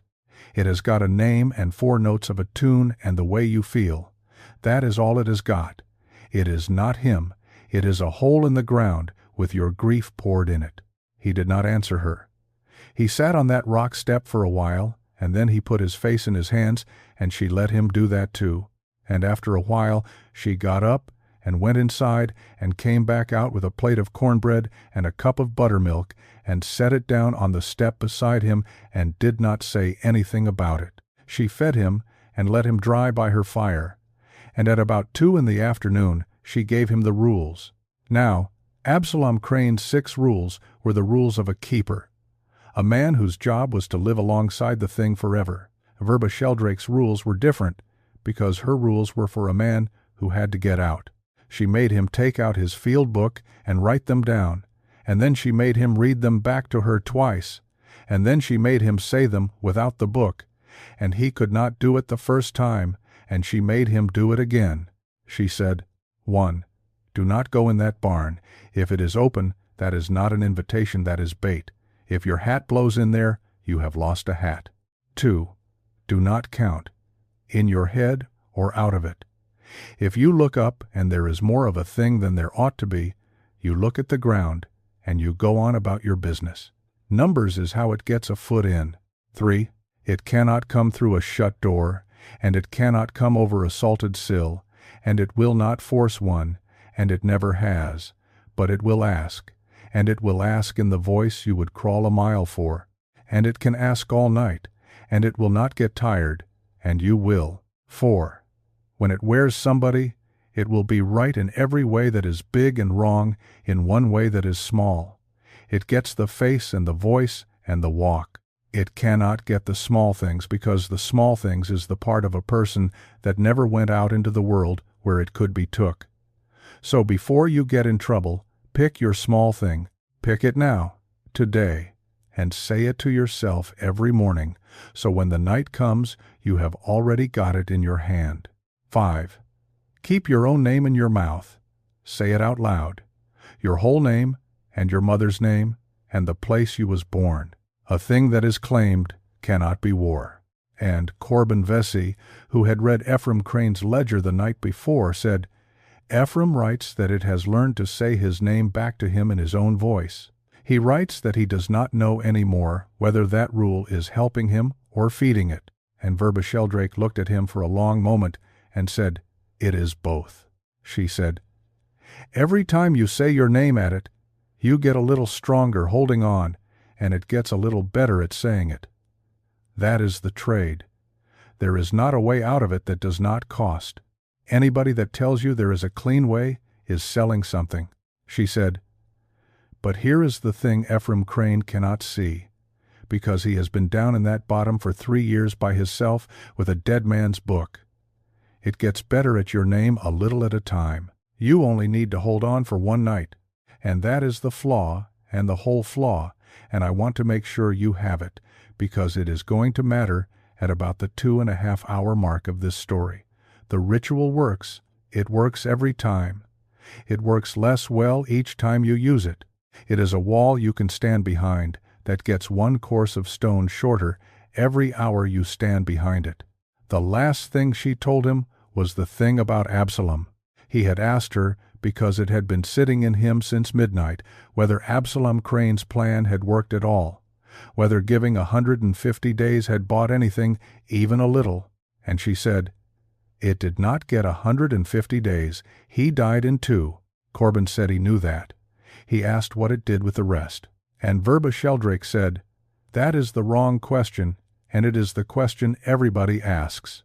She said, "It did not get the days, but it got told, by a man standing at that door of his own free will, that a man could be emptied all at once." She said, "For 52 years that thing had 1 meal a year, and it had no idea there was another way to eat. And then a dying man walked up there and offered it the whole of himself in one setting." She said, "He did not fill it, Mr. Vesey. He taught it." She said, "That is why it is out in the daylight now, and that is why it is walking down the trace at night, and that is why it took 16 days off, 16 men in 88, and could not have done that in 61. It has been getting an education off this family for 2 generations, and Absalom Crane give it the last lesson it needed." And then she said the sentence that Corbin Vesey wrote in his field book at 10 minutes to 3 in the afternoon on the 16th of April, 1899, and underlined, which he had never underlined anything in 11 years of field books. "It does not want a day off you. It has not wanted a day off anybody in 3 years. It wants a person, whole, and it has got a coat now, and the coat is your brother." He asked her what he should do, and she said, "Go down there, put that book back in the hole under the spring house where it belongs, and do it in the daylight before 3 o'clock. Then pack your camp, and walk down that trace to the wire gap, and set there until Wednesday noon, and when Ottispell comes with that wagon, you get in it." He said it was Sunday. He said that was 2 nights. And Verba Sheldrake said, "I know what day it is." He said, "Can I not go down tonight? I could be at the gap by dark." And she said, and here is the last piece, "No, you could not.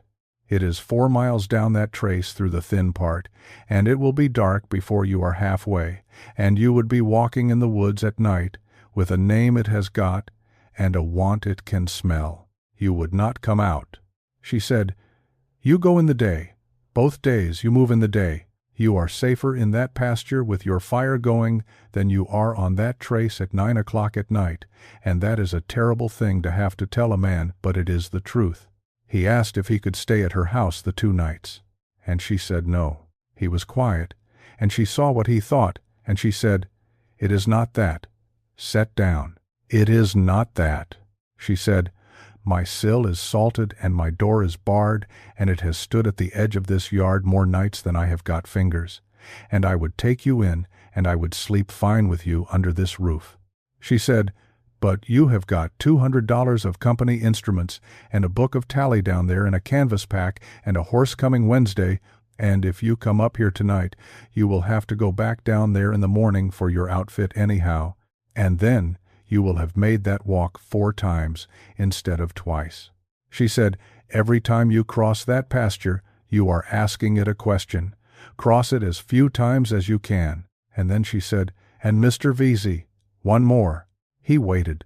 And Verba Sheldrake said, "If it gets bad tonight, if you get to where you cannot hold your own mind, you come up this creek.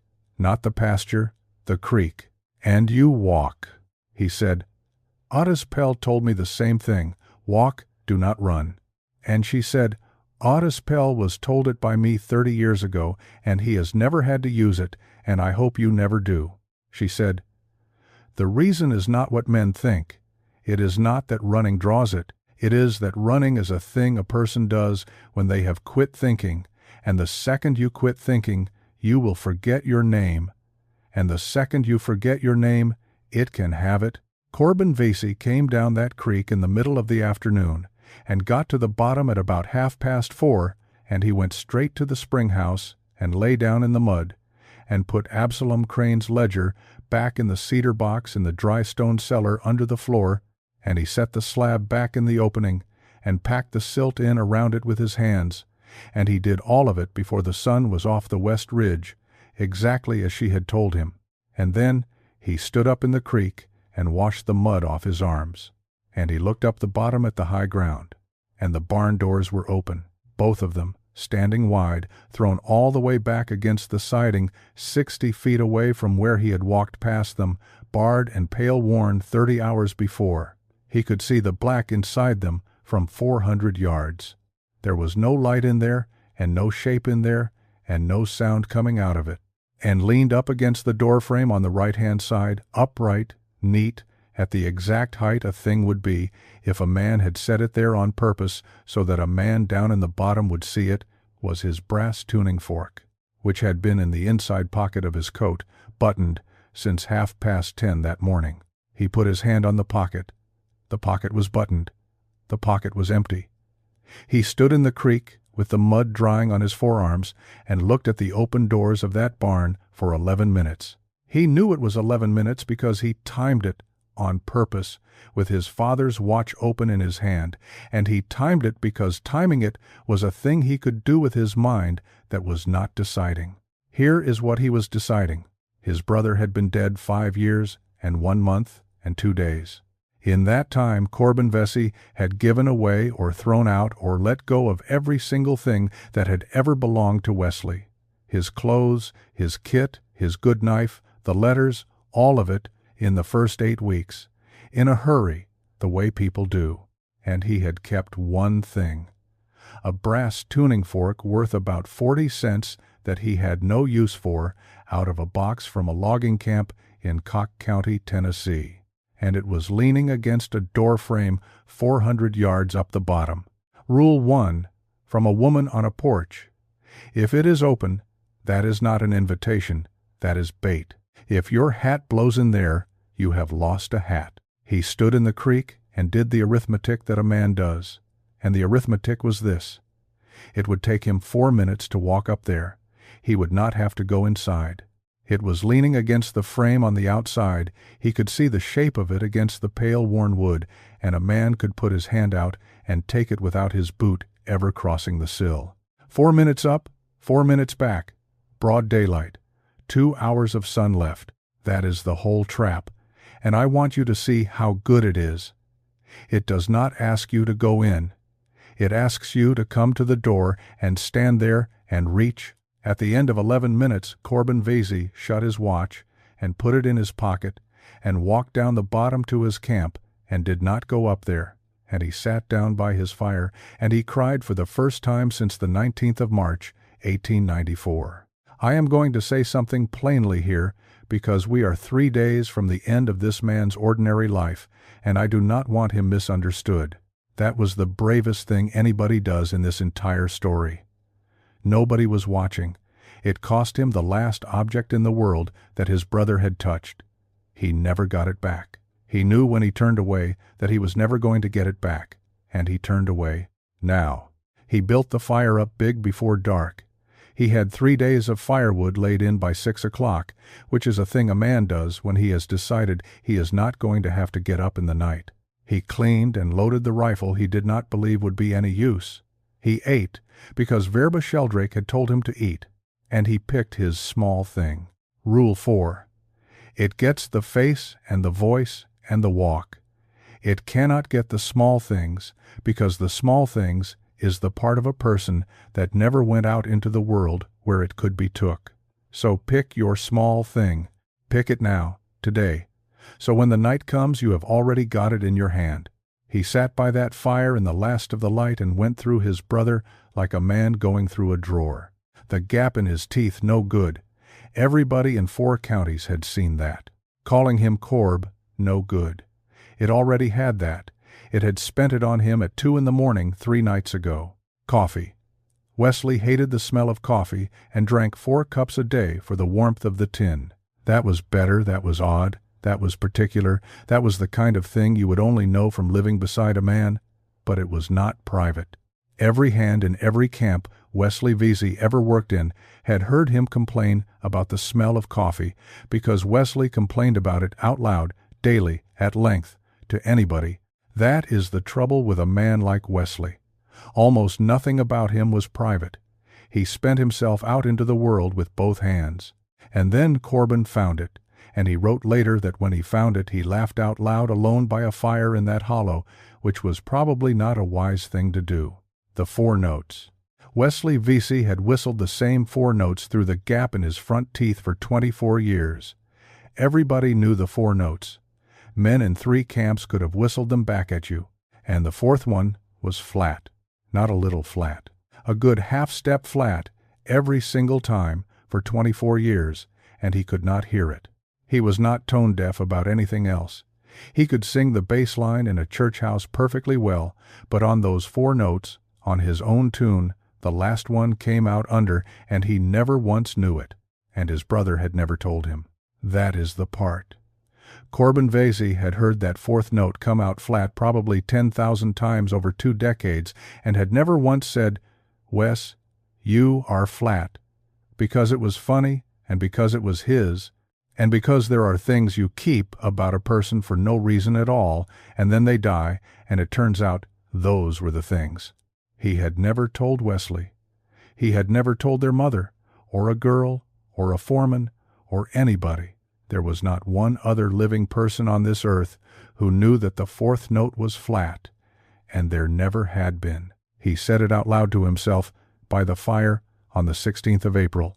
The 4th note is flat. And then he said, Corbin Alexander Vesey, son of Martha Bledsoe, born in Greene County, Tennessee. And he said it again, and he said it a 3rd time, and then he sat down with his back against the rock and waited. And it got dark, and at 20 minutes past 9 at night, it came. I am going to tell this next part slowly, and I am going to tell it as close to the way he told it as I can, because there are people who have read his account and come away thinking it was a small thing, a voice at the edge of a fire, and it was not a small thing.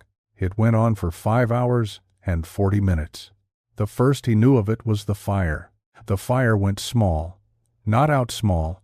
He said it was as though somebody had shut a damper on it. The flame came down off a good 3-log blaze to about the height of a candle and stayed there, and it did that over the space of maybe 10 seconds, and the air did not move at all. Then a voice out in the dark, at about 40 feet, at the edge where the light stopped, said, "Corb?" He did not answer. It said, "Corb, it is cold." And Corbin Vesey said, out loud, in a clear voice, "Corbin Alexander Vesey, son of Martha Bledsoe, born in Greene County, Tennessee." And it went quiet for a long time, he thought, 20 minutes, and then it said, "Why are you saying that?" Now, here is what makes this bad. It was perfect. He had been braced for a horror. He had been braced for something that sounded almost like Wesley, the way a bad photograph is almost like a face, and he had told himself he would hear the seam in it, and the seam would save him. There was no seam. It was his brother's voice. Not close to it. Not like it. It was the voice, with the crack in it, that came in when Wesley was 20 and never left, with the Greene County in it, with the particular tired amusement that Wesley had at the end of a long day when he was too worn out to be as loud as he wanted to be.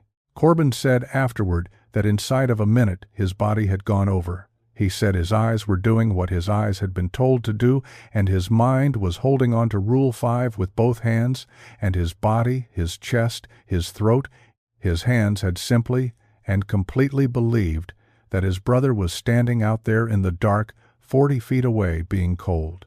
It said, "Corb, I have been out here a while." It said, "You are going to feel foolish in the morning." It said, "Would you look at me one time?" He did not look at it. That was not a rule anybody had given him. He came up with it himself, sitting there, in the first half hour, out of pure animal instinct, and I think it may have saved his life. He looked at the fire. He looked at his own hands. He looked at the rock.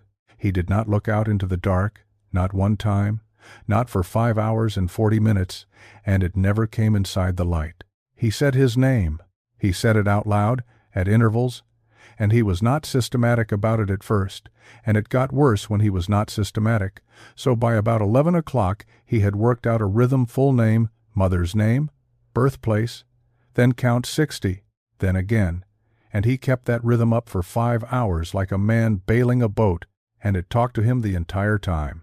I want to give you some of it, and I want to warn you that the reason this is the part that people remember is not that it is frightening, it is that it is kind.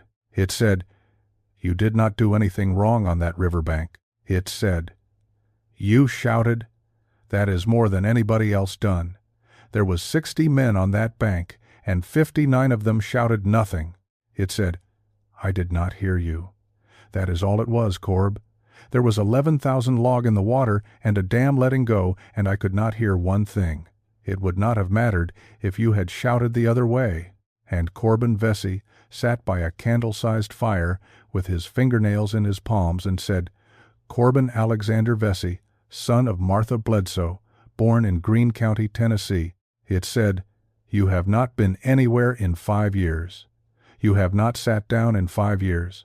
I have watched you take every bad job in 3 states, so you would be too tired at night. You think Mother would want that?" It said, "Corb, you are 38 years old, and you have got nobody." It said, "I am not asking you to let me in. There is no door out here. I am asking you to turn your head." Somewhere around 1 in the morning it stopped talking for the better part of an hour, and he thought and he wrote that he was ashamed of the thought. He thought, "Do not go." And then at about 2 it started again, closer, and it whistled. 4 notes. Perfect. Every one of them dead on. He had a tuning fork's worth of pitch in his head from 20 years of striking one against his knee at night, and it whistled those 4 notes with the 4th one exactly, precisely, beautifully in tune. And Corbin Vesey put his face down toward the fire and said out loud, "You are flat. You have always been flat. You are flat, and you never knew it, and I never told you." And the thing at the edge of the dark did not say anything at all for about 10 seconds, and then it whistled the 4 notes again, and it made the 4th one flat. And that, he said, that was the worst moment of his life. Worse than the riverbank, worse than the 5 days of looking, worse than anything that happened to him in the 61 years he had left. Because it had gotten it wrong, and he had corrected it, and it had taken the correction, and now it had that too. He had given it the last thing. He said his name for 4 more hours. At about 2:30 he lost the thread. He could not remember whether he had said his mother's name or only thought it, and he said it again to be safe, and then he could not remember his mother's maiden name for something like 15 seconds, and he said in his account that those 15 seconds were the closest he ever came, and that what brought it back was not courage or prayer, but the fact that he had a scar on his left thumb from a knife his mother had told him not to touch when he was 9, and he pressed his own thumb until it hurt, and the name came back with the hurt. Bledsoe. He said it out loud. He said the whole thing. He got the rhythm back. At 10 minutes to 3 in the morning, the voice out in the dark said one more thing, and then it did not speak again.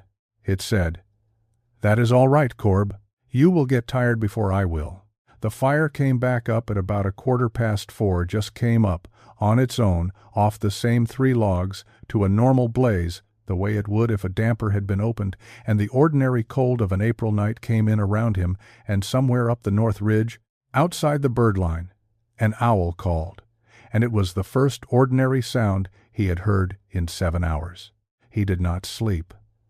At first light he stood up and found that he could not close his left hand properly for about a minute, and that he had bitten through his lip at some point without knowing it. And he stood there in the gray, with a dead fire and a bitten mouth, and he said out loud to nothing, "One more night." Monday, the 17th of April, 1899, was the last full day Corbin Vesey ever spent in Sable Hollow, and he spent most of it doing something that no rational man would have done, and I have never been able to decide whether it was the bravest or the stupidest thing in this account. He went and looked for the edges. Here is his reasoning, and it is professional reasoning, which is the only kind he had left. He had established on his first walk in that there was a line in the woods where the birds stopped. He had crossed it 4 times. He knew roughly where it was on the trace, and he had crossed it again on the north ridge coming down on the 13th, 2 points on a curve. He was a man who ran boundaries for a living. If a thing has an edge, you can run it, and if you can run it, you can put it on paper, and if you can put it on paper, it is a fact instead of a feeling, and I think that was the whole of it, honestly. I think after 5 hours and 40 minutes of his brother's voice, Corbin Vesey needed to spend a day doing arithmetic more than he needed to be safe. He started at 9 in the morning at the point on the trace where he had first crossed it, and he worked around the bowl of the hollow with a compass and his ears, and it took him 7 hours, and he mapped it. It was a circle, not a rough one, not a lobed, drifting, natural feature sort of boundary that follows a soil change or a ridge line.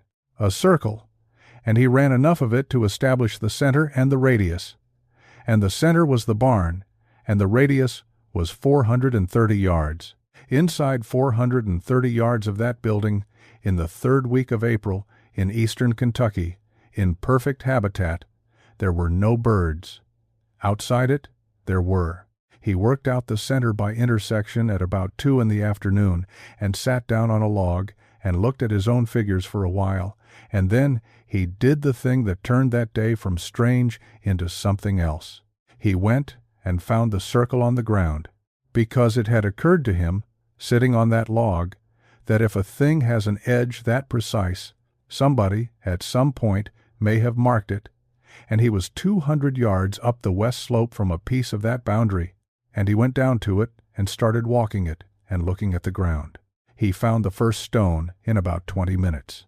It was sandstone, roughly a yard long, set upright in the ground with about 18 inches showing, so weathered that the top of it was rounded like a loaf. It had lichen on it that he judged at a century and more.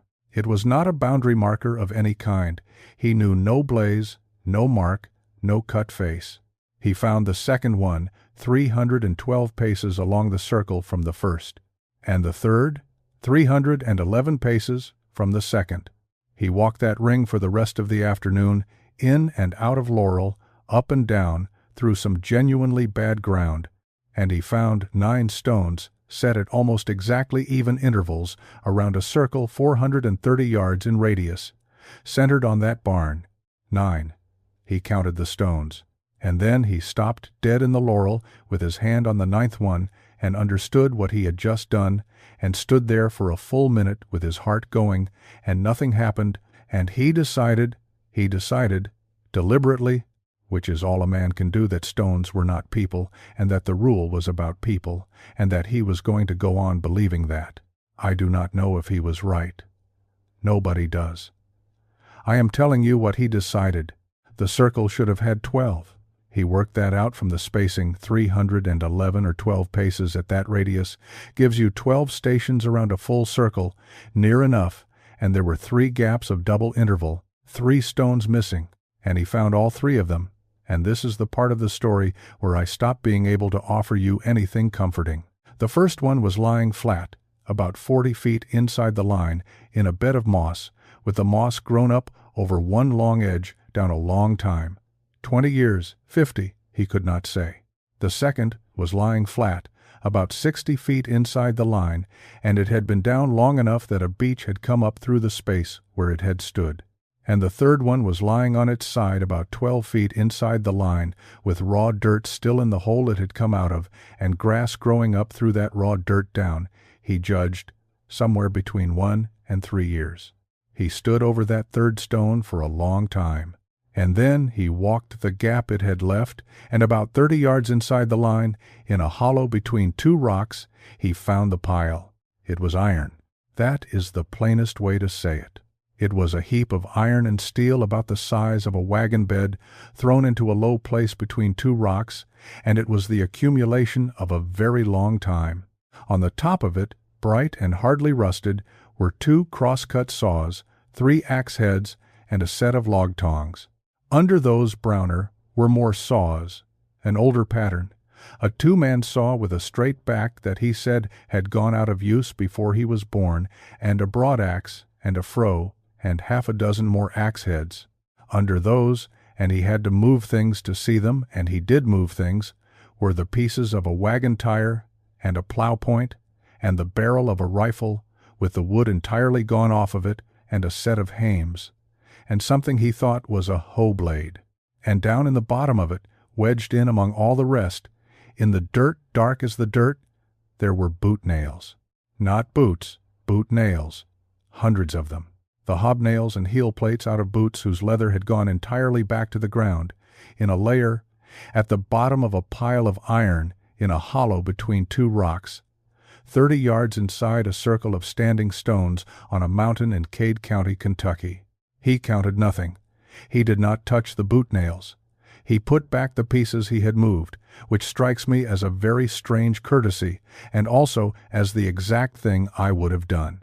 And he stood up and looked at that heap and understood the arrangement of it, which was this: everything a man was carrying goes in the pile, not the man. Corbin Vesey came down off the west slope at about 6 in the evening, and he was 200 yards from his camp in the open pasture when he saw that somebody was sitting at it. It was Dow Crane. He was sitting on the flat rock by the cold fire with his forearms on his knees, in the open, in daylight, 400 yards from his own yard fence.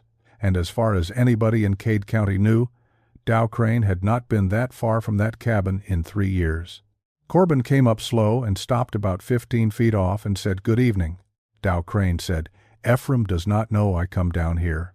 He said it the way a boy says it, and Corbin registered for the first time, close up, in good light, that whatever Ephraim Crane was, Dow was further along. He was 32 years old, and his eyes moved wrong. Not mad, not blank. He looked, Corbin said, like a man listening hard to somebody in another room. Corbin asked him what he wanted, and Dow Crane said, "I come to tell you that you can go." Corbin said he intended to, and Dow said, "No, I mean you can go. It will let you, it told me." And Corbin Vesey, standing in a pasture in the evening light with his heart going, said, "Told you when?" And Dow Crane said, "Last night, while it was down here with you." Then he said, "It says you have been fair. It says you put the book back and you never come to the door and you never took the fork, and it says that is more than most, and it will let you walk out of here Tuesday morning, and it will not come after you, and it will not come behind you on that trace." Corbin asked what it wanted, and Dow Crane said, "It wants you to leave something, anything of yours. Set it at the door on your way by. It does not have to be much." And there it is. That is the whole of Sable Hollow in one sentence, and there is nothing in this world I could add to it. Corbin said no, and Dow Crane looked genuinely puzzled, that is the word Corbin used, puzzled, and said, "It is not much." Corbin said no again, and Dow Crane sat there a while, and then he said something that Corbin did not understand until he was 50 years old, and when he did understand it, he wrote it out on a piece of paper and put it in his Bible. Dow said, "Everything in that pile up there is not much." Then he got up and walked back up the pasture toward the cabin in the dusk, and about halfway there he stopped and turned around and called back down the bottom in a voice that was too loud for the distance. He called, "Mister, was there 3 of us at the fence Friday, or 2?" And Corbin Vesey stood in that pasture and did not answer him. And Dow Crane waited a good long moment, and then he said, "That is all right. It said you would not." And he went on up to the house. If you are still with me this deep in, drop a comment and let me know. I want to see who is here at the 2-hour mark. And if you have got a place near you that the birds do not go, put that in there too. I have got a list now. Now then. Monday night. The night it almost happened, it did not wait for full dark. That was the first thing that was different, and he registered it and did not know what to do with it. On Sunday it had come at 20 minutes past 9, with the dark down solid for 2 hours. On Monday, the 17th of April, at 7:40 in the evening, with the west ridge still holding a little light and his fire not 20 minutes old, the fire went small, same as before, down off a building blaze to the height of a candle in about 10 seconds, in still air, with a damper shut somewhere that no man could reach. And he could still see the pasture. That is the thing. It came while he could still see, and there was nothing in the pasture. He was looking straight down 60 acres of open ground in the gray-blue light of a spring evening, and there was not one thing standing in it anywhere. And a voice about 40 feet off to his left said, "Corb." He said his name. He got it out clean and steady, all 3 parts. And it came easier than it had the night before because he had said it 400 times in the intervening 24 hours, on the ridge, at the stones, walking the circle, over the pile of iron. And the thing in the dark said it with him, not after him, not an echo, not a mockery, not a beat behind. It said the words at the same time he said them, at the same speed, matched to his own cadence, so that the 2 voices came out of the evening as one voice with a little thickness in it, the way a room sounds when 2 people read a psalm together. He stopped in the middle. It stopped in the middle. He said afterward that his first thought was not fear. His first thought was a kind of appalled professional recognition, the thought a man has watching another man do a difficult thing extremely well. He started again.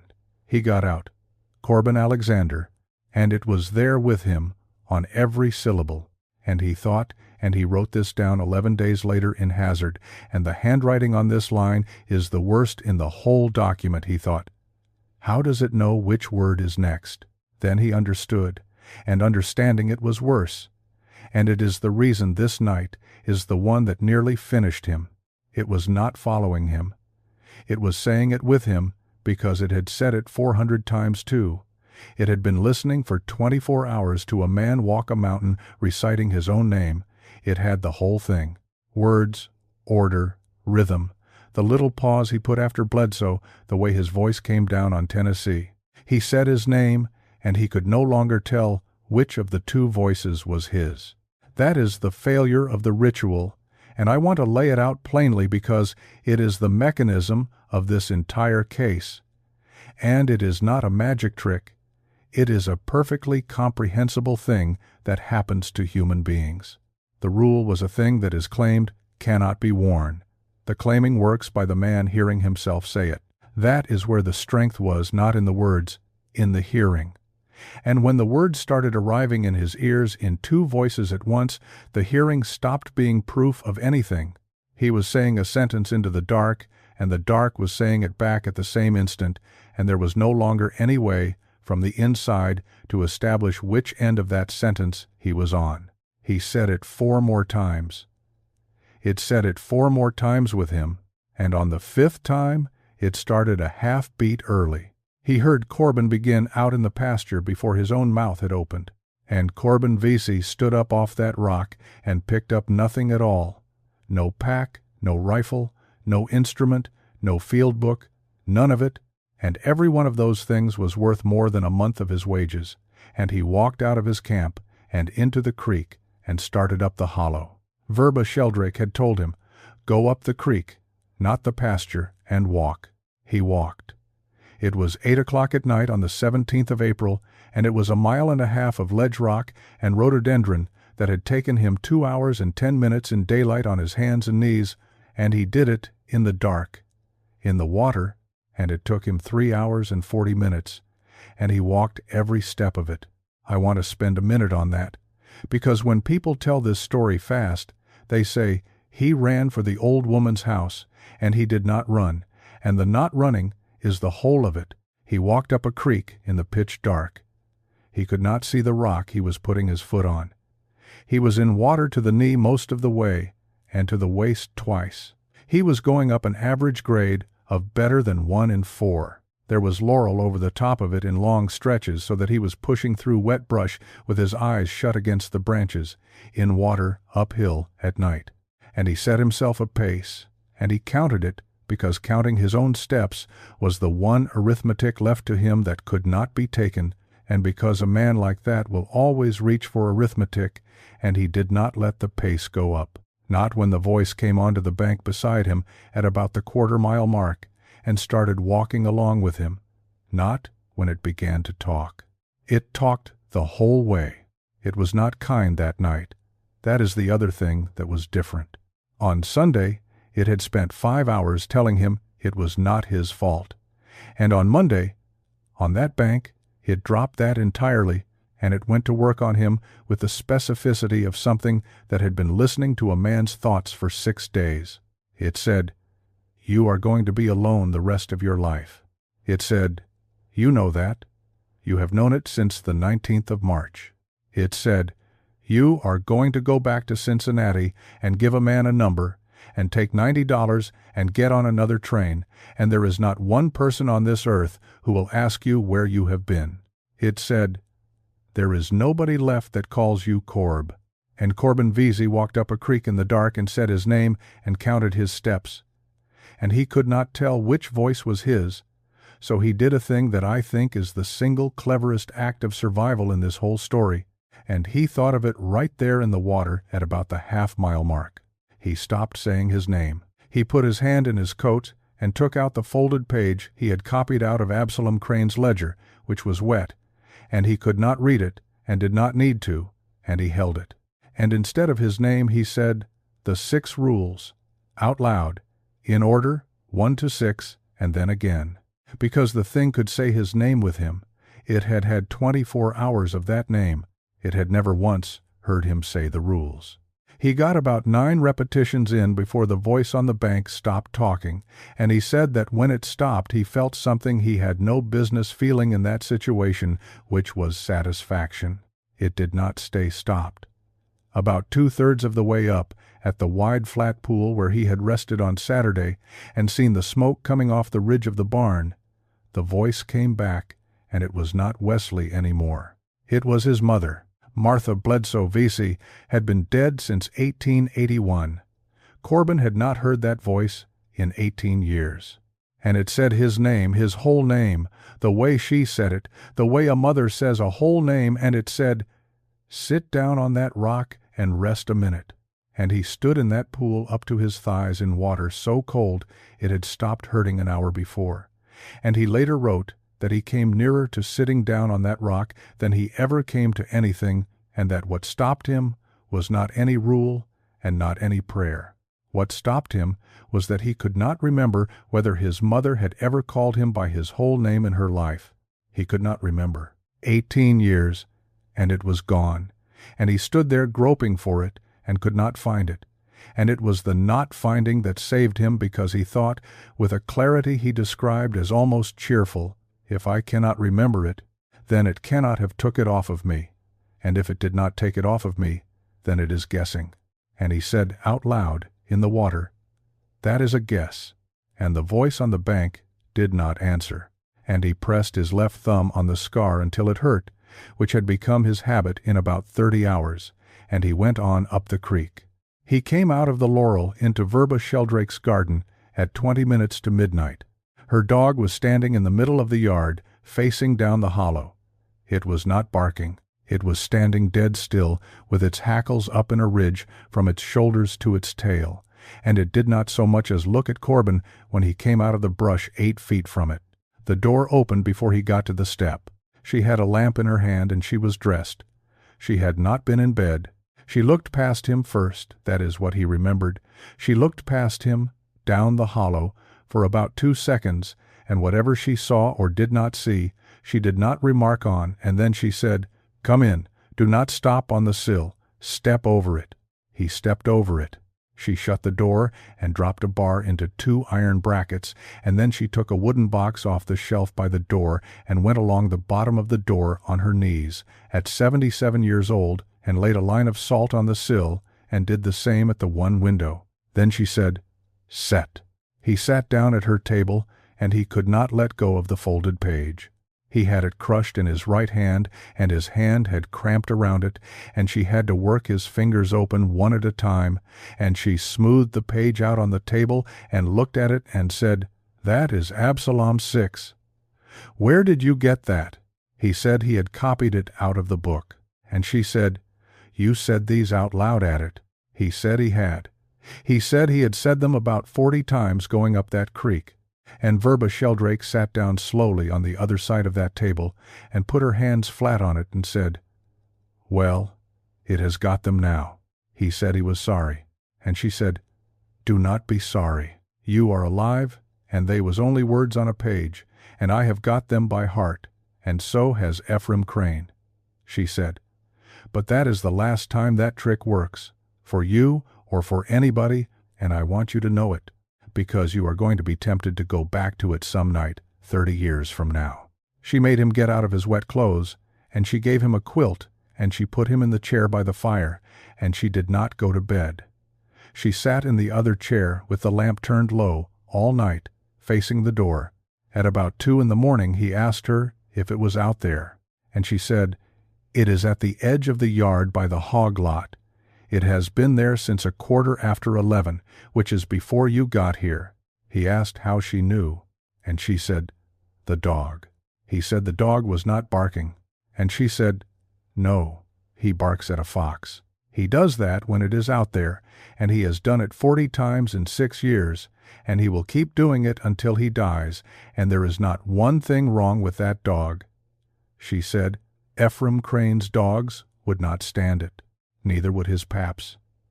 That is why there is no dog on that place, and there has not been one since about 1870.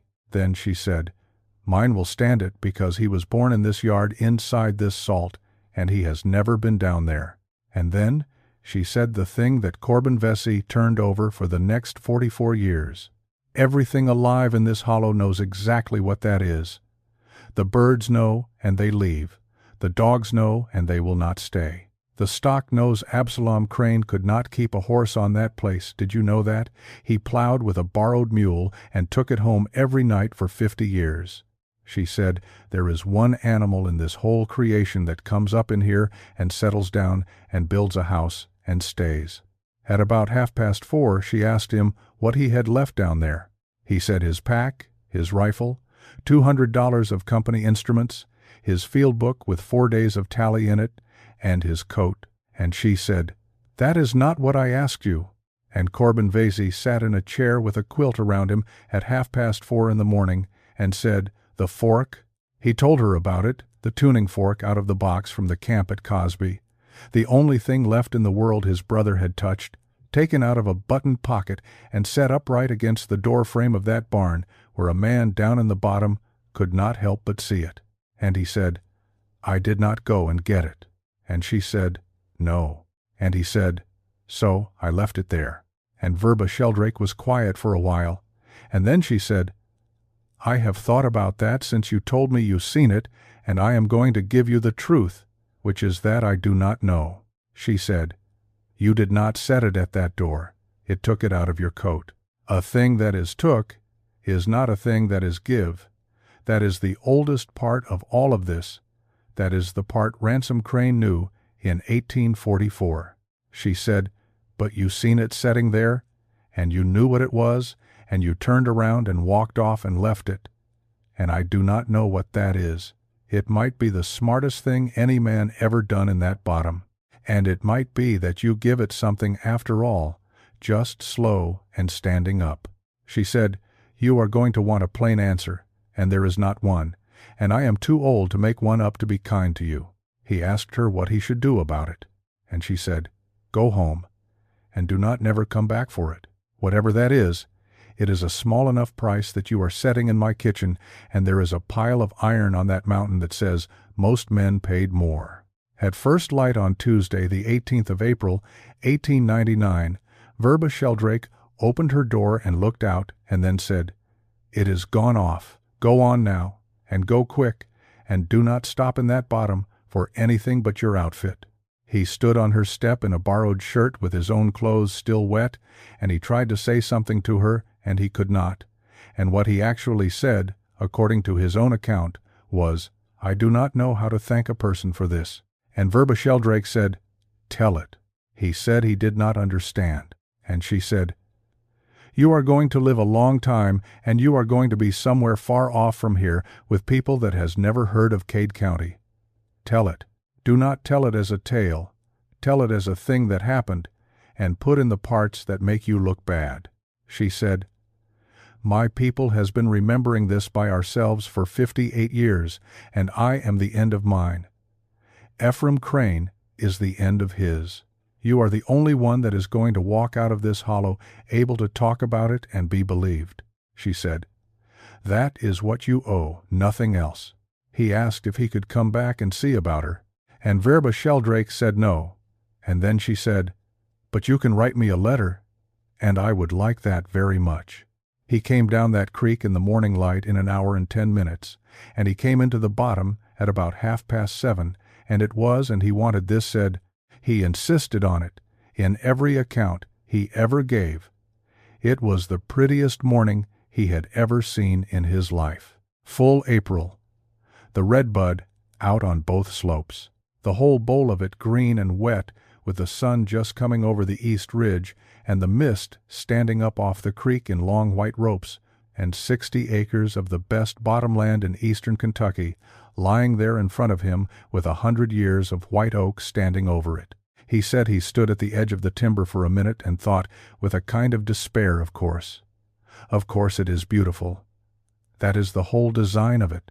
His camp was exactly as he had left it. Nothing disturbed. Not one thing taken, not the rifle, not the instruments, not the food. The fire was cold. His field book was lying open on the rock where it had been, face up, with 2 days, and he checked it right there, standing over it because he was still, at the bottom of everything, a man who had a job. He packed in 11 minutes.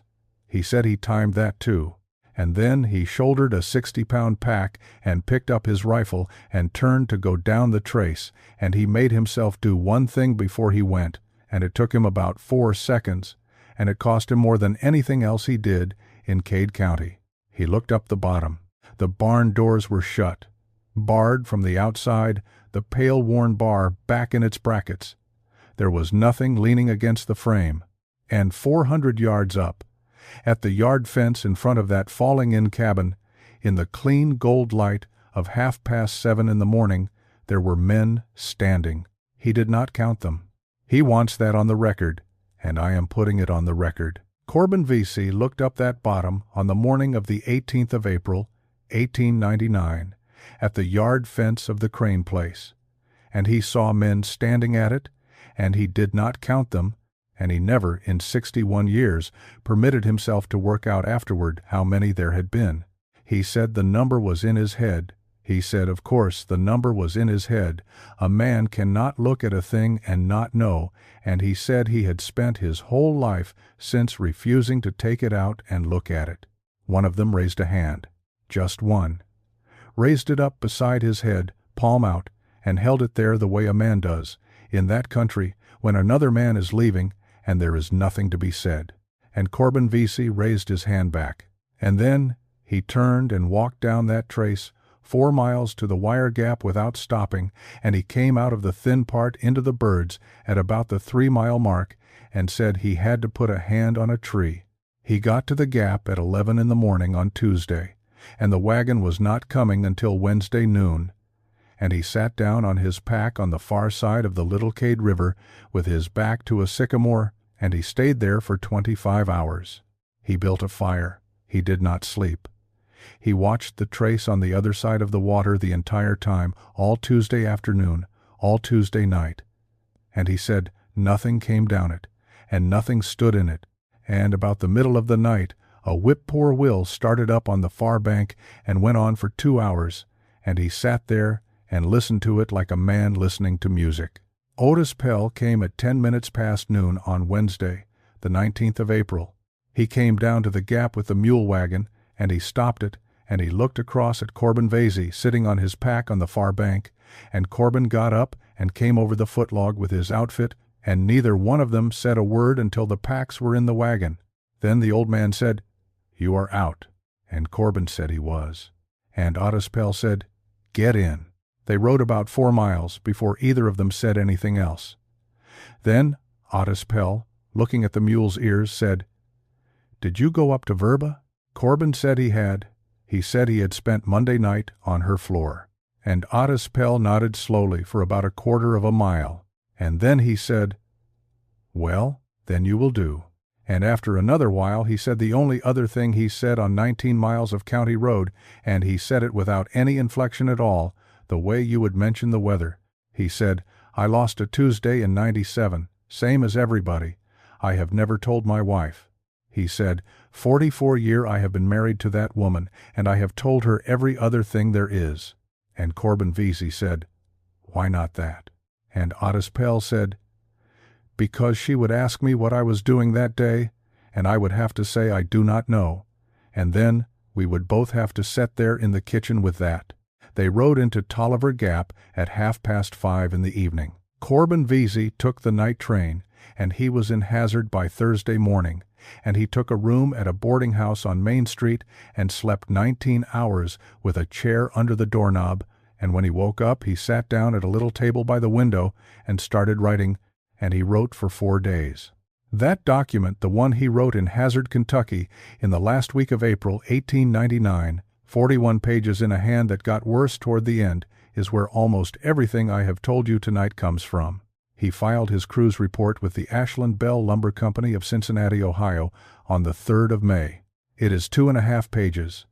It gives the volume of merchantable timber on the north and west ridges of the Crane parcel at 2,800,000 board feet, which was a conservative figure and an honest one. It notes the grade, the access, the condition of the ox road, and the availability of water. Under the heading Occupants, it says, 2 brothers, Ephraim and Dow Crane, in residence.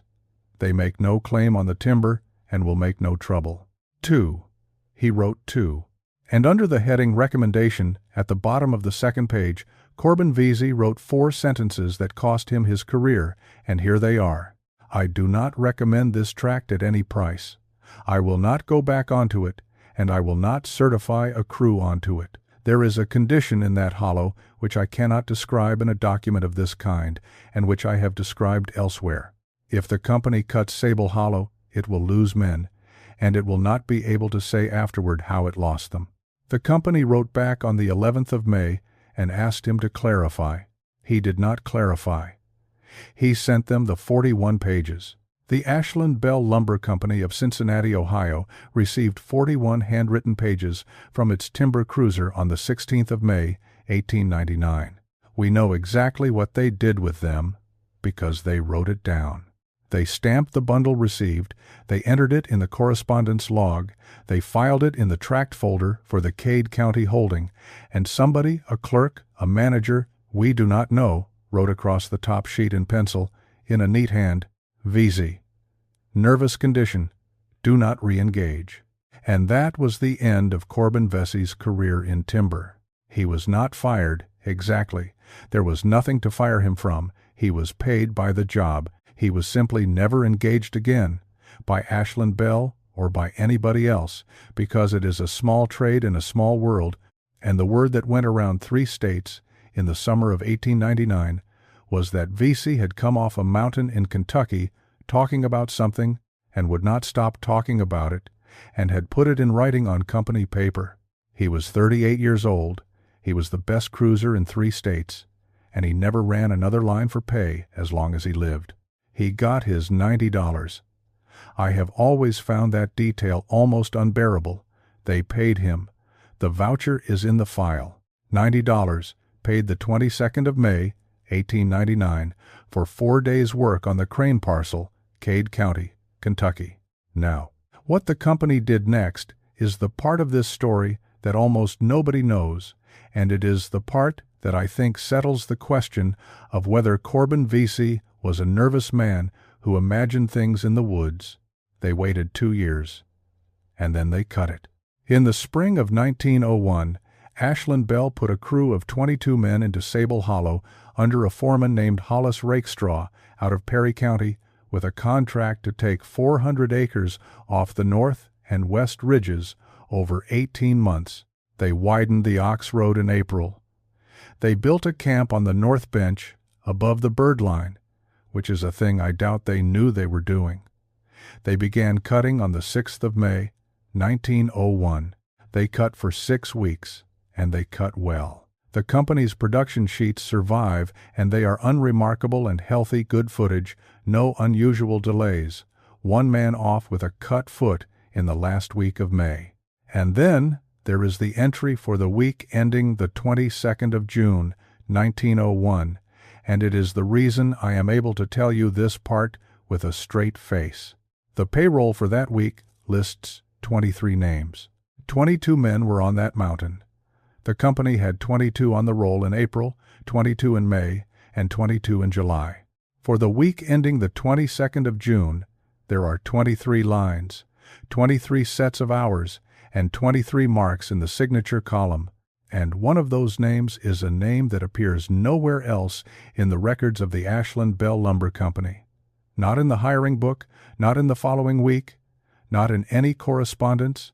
The name is written in the clerk's hand, same as all the others, and the mark beside it is an X.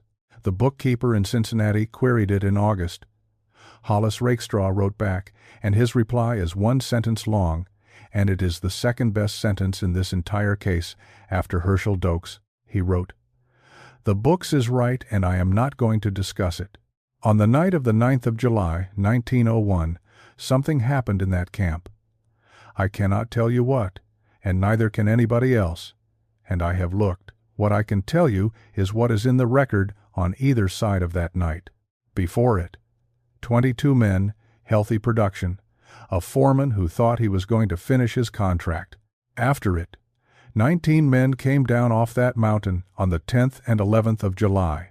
They came down in a body, in daylight, and they went to Hazard, and 11 of them left the county entirely inside of a week. 3 did not come down. Their names were Elsie Combs, Walter Napier, and a young man of about 20 listed only as A. Sizemore, which, and I do not know what to make of this, and I am not going to pretend to, is the same family name as the 19-year-old Rodman, who counted 3 men in that pasture for Herschel Doak in March of 1899.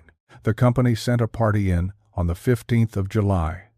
They found the camp intact, tents standing, stove cold, bedding in place, tools stacked. They found the cut face abandoned mid-job with a poplar 2/3 through and a saw standing in the kerf. You have heard that before. So had nobody at Ashland Bell, because nobody at Ashland Bell had read the 41 pages in the tract folder because the man who wrote them had a nervous condition. They searched 11 days. They found nothing at all. There was no blood, no clothing, no sign of struggle, no track. The county sheriff's finding, entered on the 2nd of August, 1901, was lost or departed. 3 men, and the finding was lost or departed. Ashland Bell paid settlements to 2 of the 3 families in October, $40 to the Combs family, $40 to the Napiers, and closed the operation and abandoned the contract and forfeited the bond, and never put another man on that tract. They wrote off the Cade County holding entirely in 1904, 11,000 acres, at a loss. And in the tract folder, in the correspondence, on a memorandum from the general manager to the board dated the 11th of November, 1901, there is one line about it, and it reads, "We were warned about this parcel in 1899 by our own man, and I have read that report this week, and I would ask the board to read it also." Somebody read it. Somebody, in an office in Cincinnati, Ohio, in November of 1901, sat down with 41 pages of a hand that got worse toward the end, and read all of it, and then wrote in the margin of page 9, beside the passage where Corbin Vesey describes measuring that barn 5 times from 5 stations, 1 word. Correct. That is all. No name, no date, no explanation. 1 word in the margin, in ink, in an unknown hand. Ashland Bell went under in the panic of 1921, and its papers went to a warehouse and eventually, in the 1950s, to a historical collection, which is why any of this can be checked. Corbin Vesey's 41 pages are still in that tract folder. So is the pencil note about his nervous condition. They are 2 inches apart, in the same file, and they have been for 127 years. Now, I said I could not tell you what happened in that camp on the 9th of July, and that is true, and it will stay true. But 3 of those 19 men talked about it eventually, and I have all 3 accounts, and I am going to give them to you, because they are the only testimony in this entire case that comes from people who were inside the ring at night in numbers. They talked at very different times, to very different people, and none of them ever knew what the others said. 2 of the 3 had been dead for years by the time the 3rd one opened his mouth. And they do not agree. I want to be honest about that up front, because there is a version of this that would be more satisfying if I trimmed them to match, and I'm not going to do that. They agree about some things exactly, and they contradict each other flatly about others, and I have come to believe that the contradictions are the most important part, and I will tell you why at the end. The first is Grover Sturgill.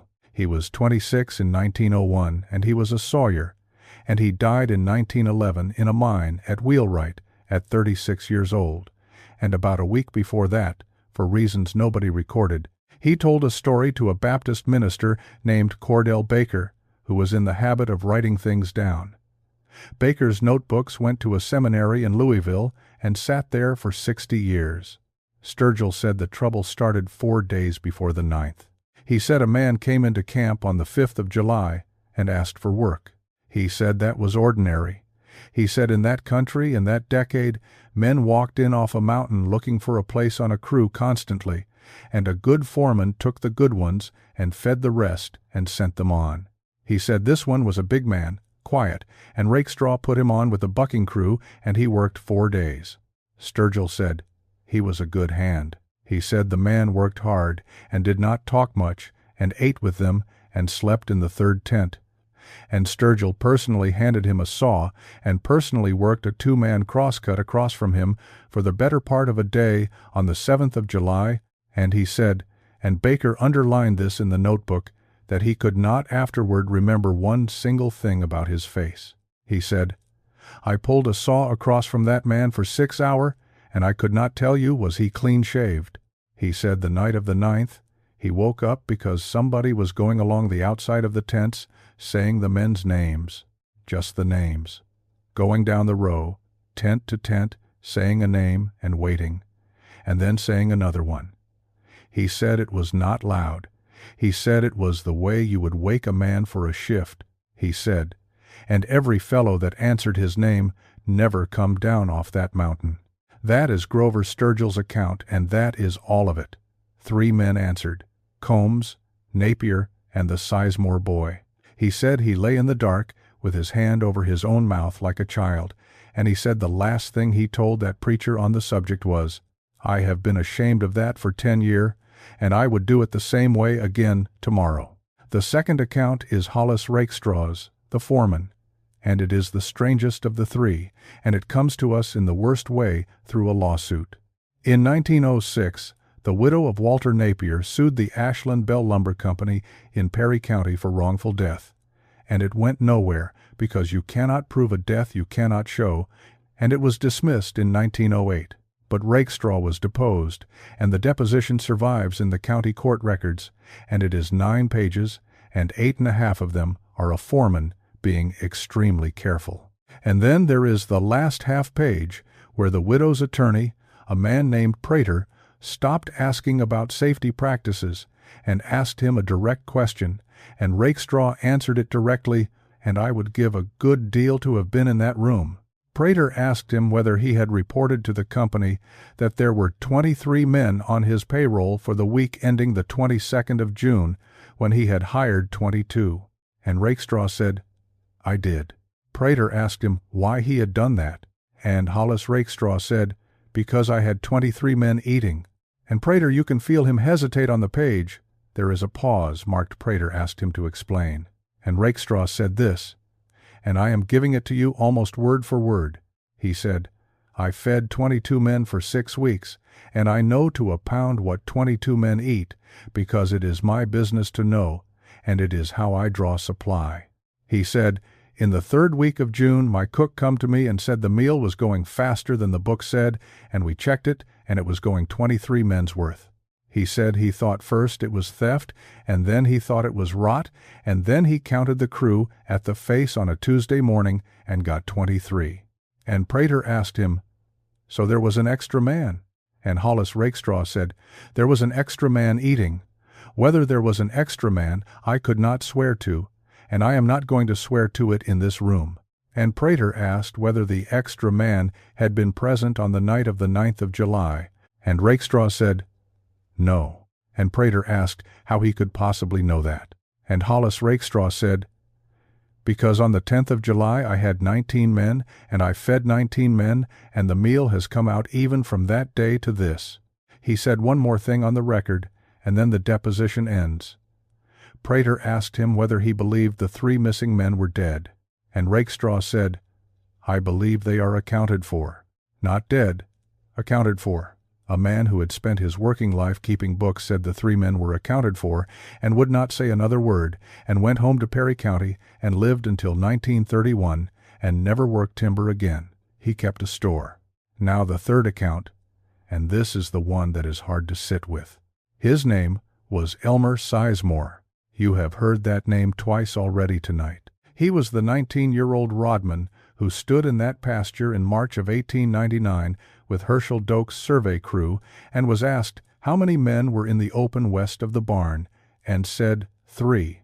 And the young man who did not come down off that mountain in July of 1901 was listed in the company records as A. Sizemore, aged about 20. They were brothers, Elmer and Arlie Sizemore, out of a family at Sable Springs, 2 years apart. Elmer Sizemore was on that 1901 crew. He had signed on in April at 21, and he had brought his younger brother with him, and I have to tell you that when I first worked that out, I put the papers down and went and did something else for a while. He never talked about it for 51 years. He married, he farmed, he had 6 children, he was a deacon, and in 1952 a newspaperman from Lexington came through Cade County doing a feature on the last uncut timber in the mountains, and somebody at the store said, you ought to talk to Elmer Sizemore about that hollow, and the newspaperman went out to his house. Elmer Sizemore was 72 years old, and he talked for 3 hours. The article that ran was 400 words about old-growth poplar and did not mention any of it. But the newspaperman kept his notes, and they went into a university collection in 1981 with the rest of his papers. And that is how we have this. He said the same thing Sturgill said about the man who came into camp on the 5th of July. Same day, same description, same detail about not being able to recall the face. He had never met Grover Sturgill in his life. Sturgill had been dead 41 years. And then he said something Sturgill did not say, and could not have said, because Sturgill was in the 2nd tent and Elmer Sizemore was in the 3rd. He said the man slept in his tent. He said the man slept 2 blankets over from his brother Arlie, and he said that on the night of the 7th of July, he woke up in the dark and the man was sitting up, just sitting up, in the dark, on his blankets, in a tent with 5 other men in it, not doing anything. And Elmer Sizemore, 21 years old, said, "You all right?" And the man said, "I am waiting on somebody." And Sizemore said, "Who?" And the man said, "I do not know yet. I will know when he answers." And then in the newspaperman's note here just says E.S. Stopped talking for some time. Elmer Sizemore told him that he had lain there and thought about it and had understood exactly nothing and had gone back to sleep. At 21, in a tent, with his little brother 2 blankets away, he said, "I have had 51 years to think what I ought to have done, and I have not thought of one thing. He said that on the night of the 9th he woke to the voice going along the tents. He agreed with Sturgill on that completely, the names, the pause, the ordinariness of it, like a man waking a shift. And here is where he flatly contradicts Grover Sturgill, and here is the thing I have not been able to put down. Sturgill said the voice, said the men's names, and 3 men answered. Elmer Sizemore said, the voice said his name. He said it said, Elmer, twice, and he did not answer, and he lay there with his eyes shut. And he said his brother Arlie sat up in the dark and said, that is you at once. And he said Arlie got up. He said his brother Arlie Sizemore, aged 20, got up off his blankets in the dark on the 9th of July, 1901, and went out through the tent flap and said, from just outside, in a clear voice, Elmer is asleep. What do you want? And that was all. There was no sound after that, no struggle, no shout, no footsteps. Elmer Sizemore lay in that tent until it was light. And when it was light, his brother was not on that mountain, and neither were Elsie Combs nor Walter Napier, and he never saw any of the 3 of them again. He said he did not know why Combs and Napier went. He said he never found out and never asked and did not want to know. And he said one more thing. At the end of 3 hours, to a newspaper man he had never met, and it is the last line in those notes. He said, I have told you all this, and I am going to ask you not to print it, and I will tell you why. I have got 6 children and 11 grandchildren, and every one of them is named out of the Bible or out of my wife's people. There is not a Arlie among them. My wife wanted it. I would not have it. I am not going to put that name back out in the world where it can be answered to. Now, about the contradictions. Sturgill says 3 men answered their names. Sizemore says the voice called him and his brother went in his place, and the other 2 are unexplained. Rakestraw says the extra man was gone by the 10th. Sturgill and Sizemore both say the extra man walked in on the 5th, 4 days before, and worked, and neither of them ever mentions him again after the 9th. 3 men, 3 accounts, no possibility of collusion, separated by 10 years, 31 years, and 51 years, told to a Baptist minister, a courtroom, and a newspaperman. Here is what they agree on, exactly, with no variation. That a man came in on the 5th and asked for work and was given it. That he was a good hand. That nobody could describe his face afterward. That on the night of the 9th something went along the outside of the tent saying names, and that the men who answered are gone. And here is what I think the disagreement means, and then I am going to move on. I do not think Grover Sturgill and Elmer Sizemore heard different things. I think they heard the same thing. And I think it said something different to each man in that camp, because that is what it does. It is the whole of what it does. It has been doing it since 1768. It did it to Corbin Vesey, at a fire in his brother's voice, and it did it to Ephraim Crane in his father's, and it did it to a woman on a porch for 70 years, and it did it to 19 men in canvas tents. On the 9th of July 1901, all at once, in 19 different voices. And the reason the 3 accounts do not line up is the same reason no 2 people in this story ever counted the same number. It does not appear to a crew. It appears to a man. 19 men lay in the dark on that mountain, and every one of them heard the exact thing that would get him up, and 16 of them did not get up, and I do not think that had anything to do with courage, and I do not believe any of the 16 thought so either. I think it had to do with what each man had lost, and how recently, and whether he had gotten to the point yet where he would rather be wrong than be alone. 3 of them were at that point. 3 men out of 22, on a Tuesday night in July, in a logging camp in eastern Kentucky. That is about the rate. That is about the rate anywhere, if you think about it honestly, on any given night, in any group of men, and that is the arithmetic that has kept me up more than the barn has. Now the Cranes. Ephraim Crane walked out of Sable Hollow on a Sunday in the 2nd week of October, 1900, and came down the trace, and came down the county road, and walked into the settlement at Sable Springs at about 11 in the morning while church was letting out. He was 37 years old. He had not been off that property in 4.5 years. His hair was down his back in ropes, and he was barefoot, and he was wearing a coat that had been his father's. He walked up to the church house door, and he stood in front of Brother Ison, the same preacher who had led 11 men up that hollow in 1897, and he said, in front of about 40 people, "There is nobody up there now."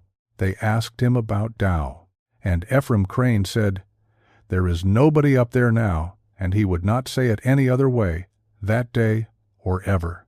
A party went up on Tuesday, 9 men, in daylight, and they went to the yard fence and no further.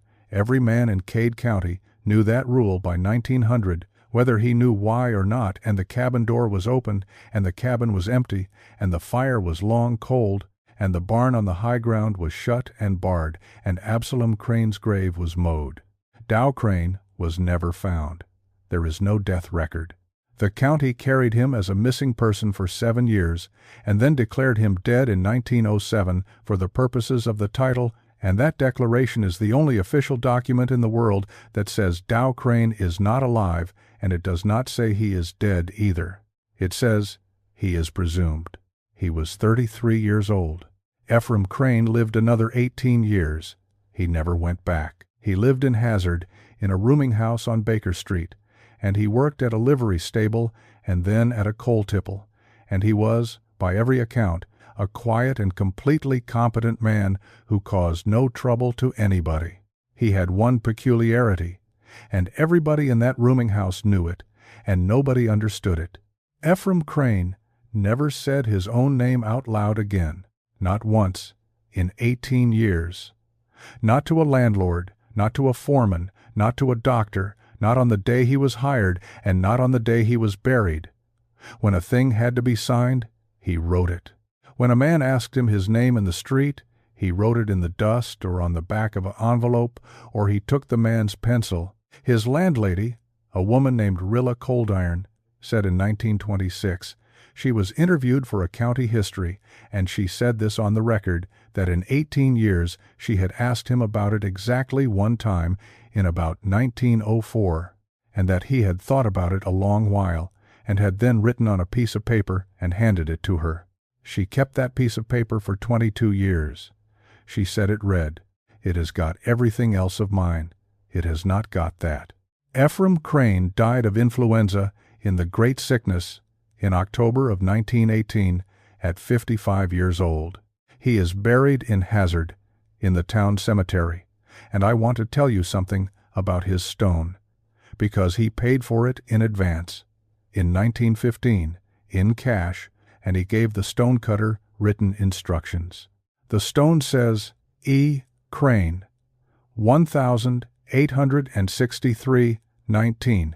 He did not keep it, not he kept it. His father's stone, up on that high ground, 40 feet off the north gable end, says he kept it. His says he did not. I have thought about that for a long time, and I have come to believe it is not shame and it is not confession.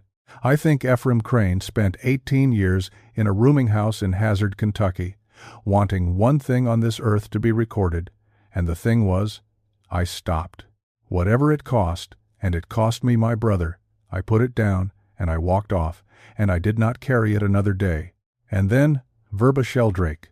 Corbin Vesey wrote to her from Knoxville, Tennessee, on the 4th of June, 1899, and she wrote back, and they wrote to each other for 3 years and 9 months. Her letters, 11 of them, were in his effects, and they are the most ordinary documents in this entire case, and that is exactly why I want to read you a little. They are about her garden. They are about a hog she was disappointed in. There is a long passage about her daughter in Ohio, and a grandchild she had not met and was not going to meet. There is a complaint about the price of coffee, and a note that she had her chimney relayed by a man from Perry County who did it wrong and charged her too much. She thanks him, in every single letter, for writing, and she thanks him with a formality that will break your heart if you let it. I am obliged to you for the letter, and I have read it several times, and at the bottom of each one, in a separate short paragraph, always last, always in the same flat register, there is one line about the hollow. The barn is shut this month. It was in my yard 3 nights in February, and the dogs stood up all 3. Ephraim Crane has come down off that place, and I am glad. And I have not told anybody I am glad. Nothing to report this month, which is a fine thing to be able to write. The last letter is dated the 9th of January, 1903, and it is short, and she says she has been poorly since November and does not expect to plant. And the last paragraph, in the usual place, says, "Nothing to report. I have not seen it since the fall. Do not read anything into that. It is not gone. It is only that I am not going to the window at night any more. At my age, in the cold, to look at a thing I have looked at for 70 years. You have done what I asked. Keep on." Verba Sheldrake died on the 2nd of March, 1903, at 81.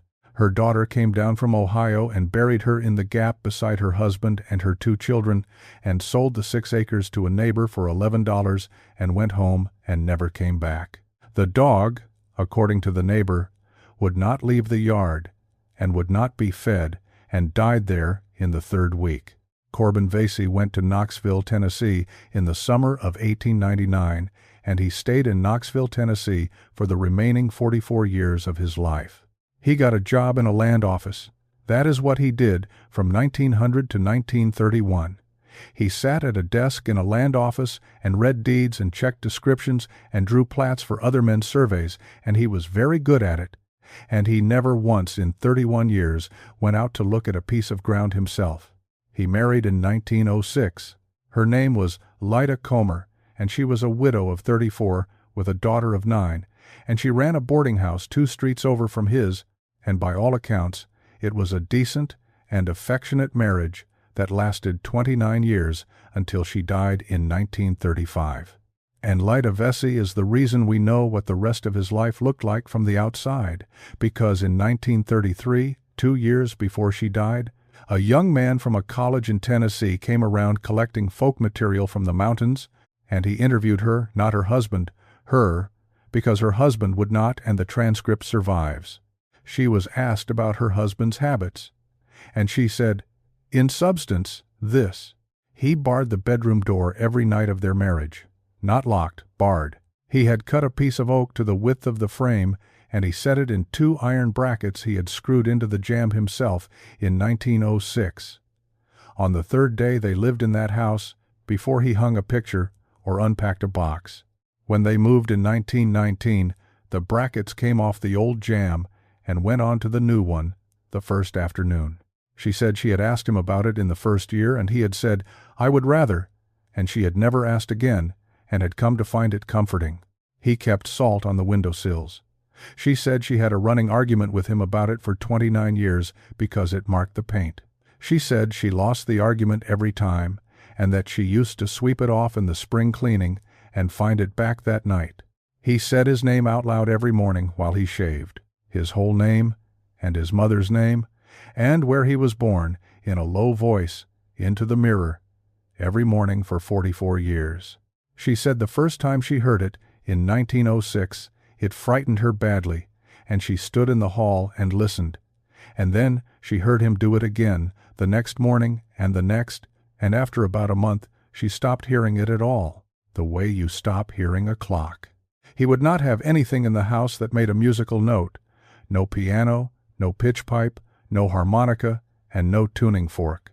Her daughter took up the violin at 12, and he paid for the lessons, and paid for the instrument, and it lived at the teacher's house, and he sat in the front row at every recital that child ever gave, and cried at 2 of them.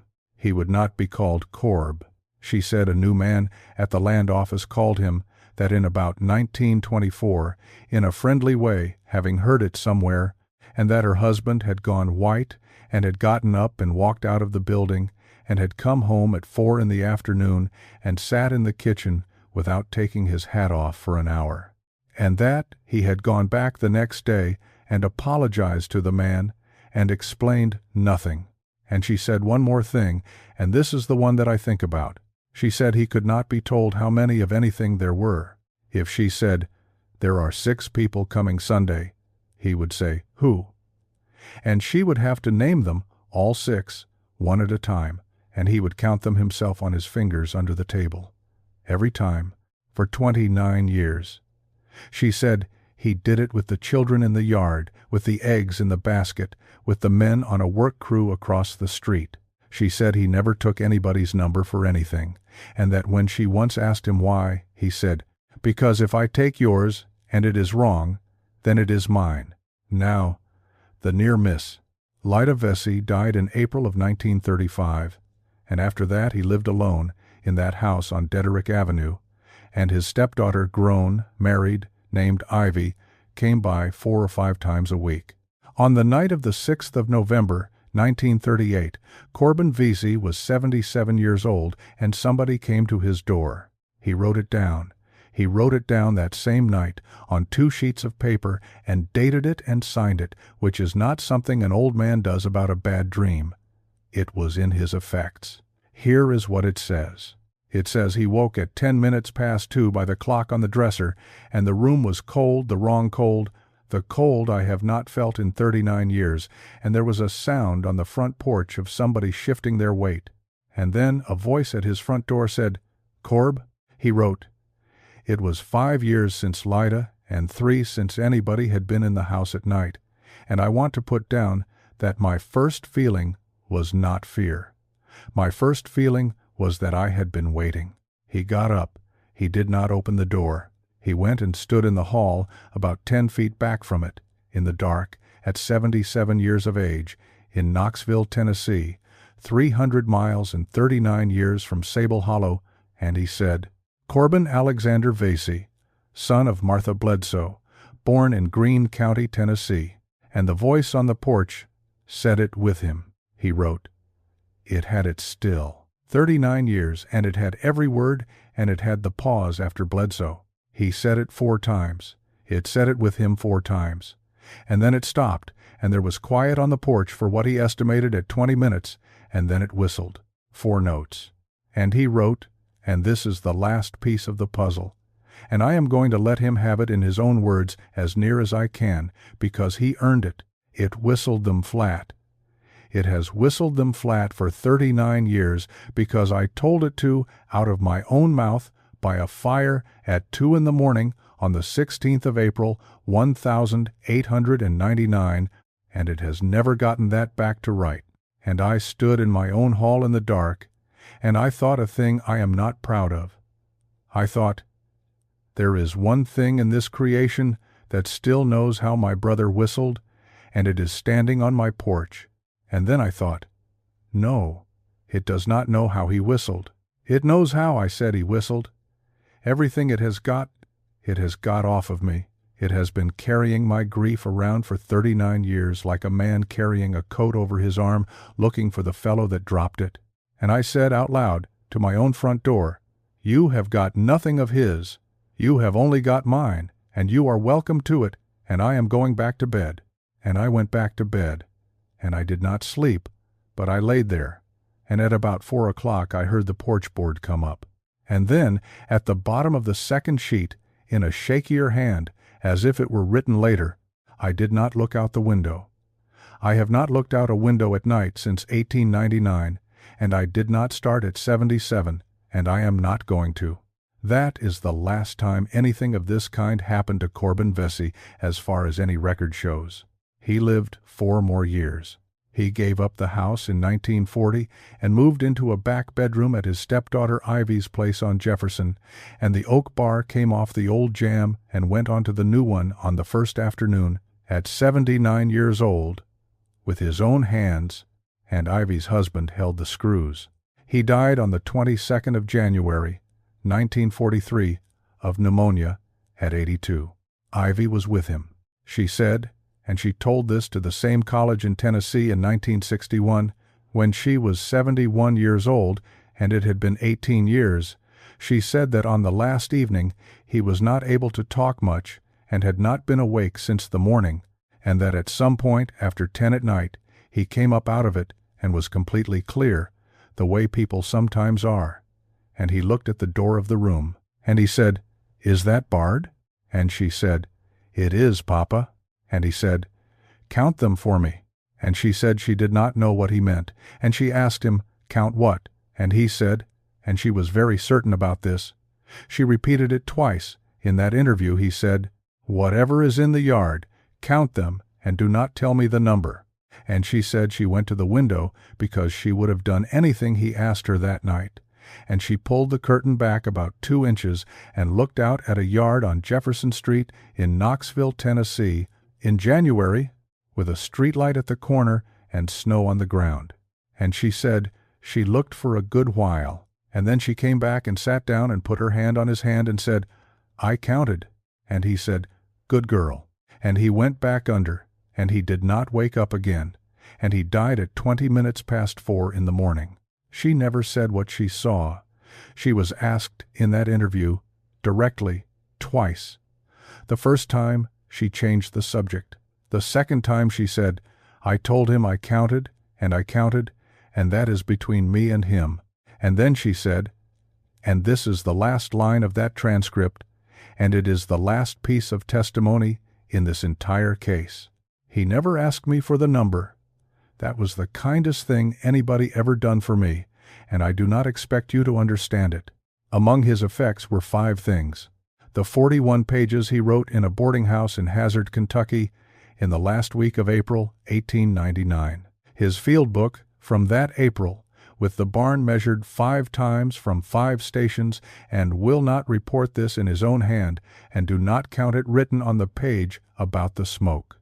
A folded sheet of paper with 6 rules copied out of a dead man's ledger, worn entirely through at every crease, and mended twice with cloth tape, so soft with handling that the archivist who received it in 1964 described the paper as feeling like fabric.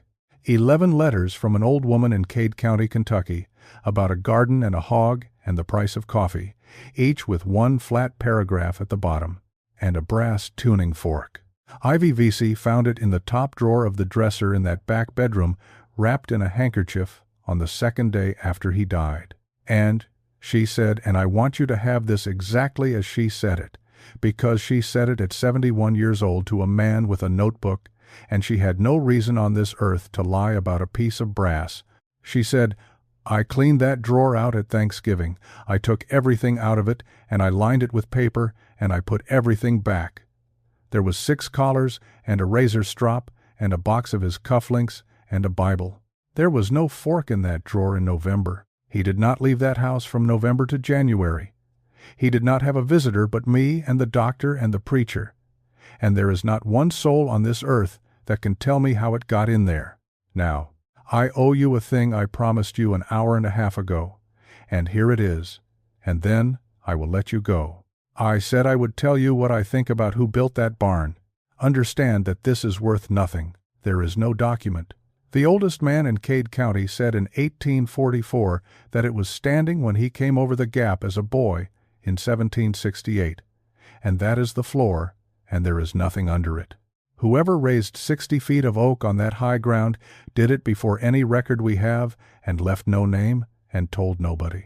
But here is what has bothered me for years, and it is not the barn, it is the bottom.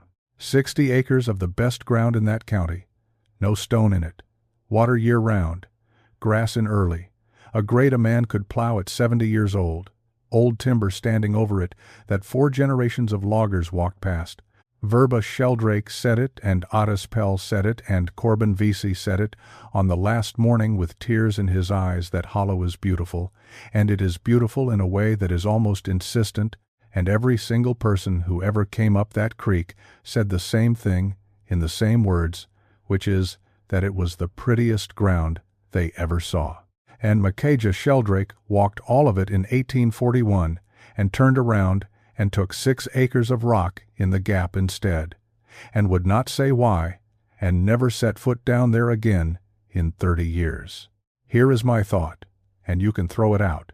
I do not think that barn was built to hold it in. Verba was right about that, and her reason was right. Nobody who wanted a thing kept in would put a bar on the outside of a door and write nothing on it. But I do not think it was built to feed it either, Exactly. That is not quite it. I think somebody, a very long time ago, found that thing in the ground, and could not kill it, and could not move it, and could not close it, and worked out the one arrangement that keeps it small, which is that it has to be given to, and not much, and regular, forever, by somebody who lives on top of it. And I think they understood, being practical people, that no arrangement lasts if it depends on anybody being told about it. And so they did not build a wall, and they did not build a warning, and they did not build a shrine.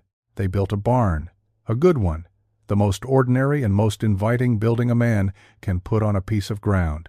They built it so that the first family that came up that creek, with a patent in their hand, would stand in that bottom and see good grass and clean water and a big sound barn already standing, and would say, "Well, somebody has been here before us, and look what they left." And they would stay, and their sons would stay, and the ground would keep being the prettiest ground in the county, and something would keep being fed one day a year, and nobody in the world would ever have to be told a thing. That is what I think. I think Sable Hollow is not a trap for the thing in the ground. I think it is a trap for us, and the bait is the beauty. And it has been set and baited and standing since before this country had a name, and it worked on the Cranes for 55 years, and it worked on 9 men out of a church house in 1897, and it worked on 22 men in 1901, and it very nearly worked on a timber cruiser from Greene County, Tennessee, who was so tired and so lonesome that he stood in a creek on the 16th of April and told it then, "Let it come." And it is still there. The Crane parcel was never cut. That is not folklore. That is title. The tract went from Ashland Bell's receivers in 1921 to a holding company, and from the holding company in 1949 to a family in Lexington, and it has changed hands twice since, and not one board foot has ever come off that hollow. Aerial photographs flown for the state in 1952 show the barn standing. Photographs flown in 1978 show the barn standing. The old growth on those 2 ridges is still there, one of maybe 4 uncut stands of that size left in eastern Kentucky, and every few years somebody writes an article about it and calls it a happy accident of ownership. And if you go and look at those photographs, at the right scale, you can see something else, and I want you to hear me say this last thing, and then we are done. In the 1952 flight, in the spring, with the leaf off, there is a ring visible around that barn. It shows as a change in tone in the canopy, 400 and some yards out all the way around, and a forester who looked at those plates in the 60s wrote a note about it and guessed it was an old fence line or a soil change. And in the 1978 flight, 26 years later, that ring is still there, and it is smaller. So let me leave you where I found you. Have you ever counted a room and come up wrong? Not in a crowd, in a kitchen, at a table, with people you have known your whole life. Have you ever looked at a line of figures in a field, in good light, close enough to see faces, and got a number that would not go away, and looked again and got a different one, and never in your life told one living person about it? And have you ever, in a bad hour, in a house you know is empty, heard the one voice you would give anything to hear, and stood there with your hand not quite going to the door, and known, in the middle of your chest, in a way you could not have explained to a doctor, that the right thing to do was to say your own name out loud instead? Tell me. Put it in the comments. I read every one of them, and I have been keeping a list for a while now, and it is longer than you would think. If you know a piece of ground the birds go around, tell me where it is. If you have lost a day, tell me which one. If somebody in your family kept a habit their whole life that nobody could ever explain, a bar on a door, a line of salt, a name said out loud into a mirror every morning, tell me about them. Those are the ones I want. And if this is the kind of thing you would want more of, Ground That Keeps is 12 of them, 5 states, 10 hours, and it is linked in the description and pinned in the comments, and it will be waiting whenever the house gets too quiet. Next time, we are going west of here, to a stretch of river in Missouri, where 4 families in 80 years all left the same house in the same month of the year, and every one of them gave the same reason, and the reason is one sentence long. Until then, bar the door and keep your own name in your mouth.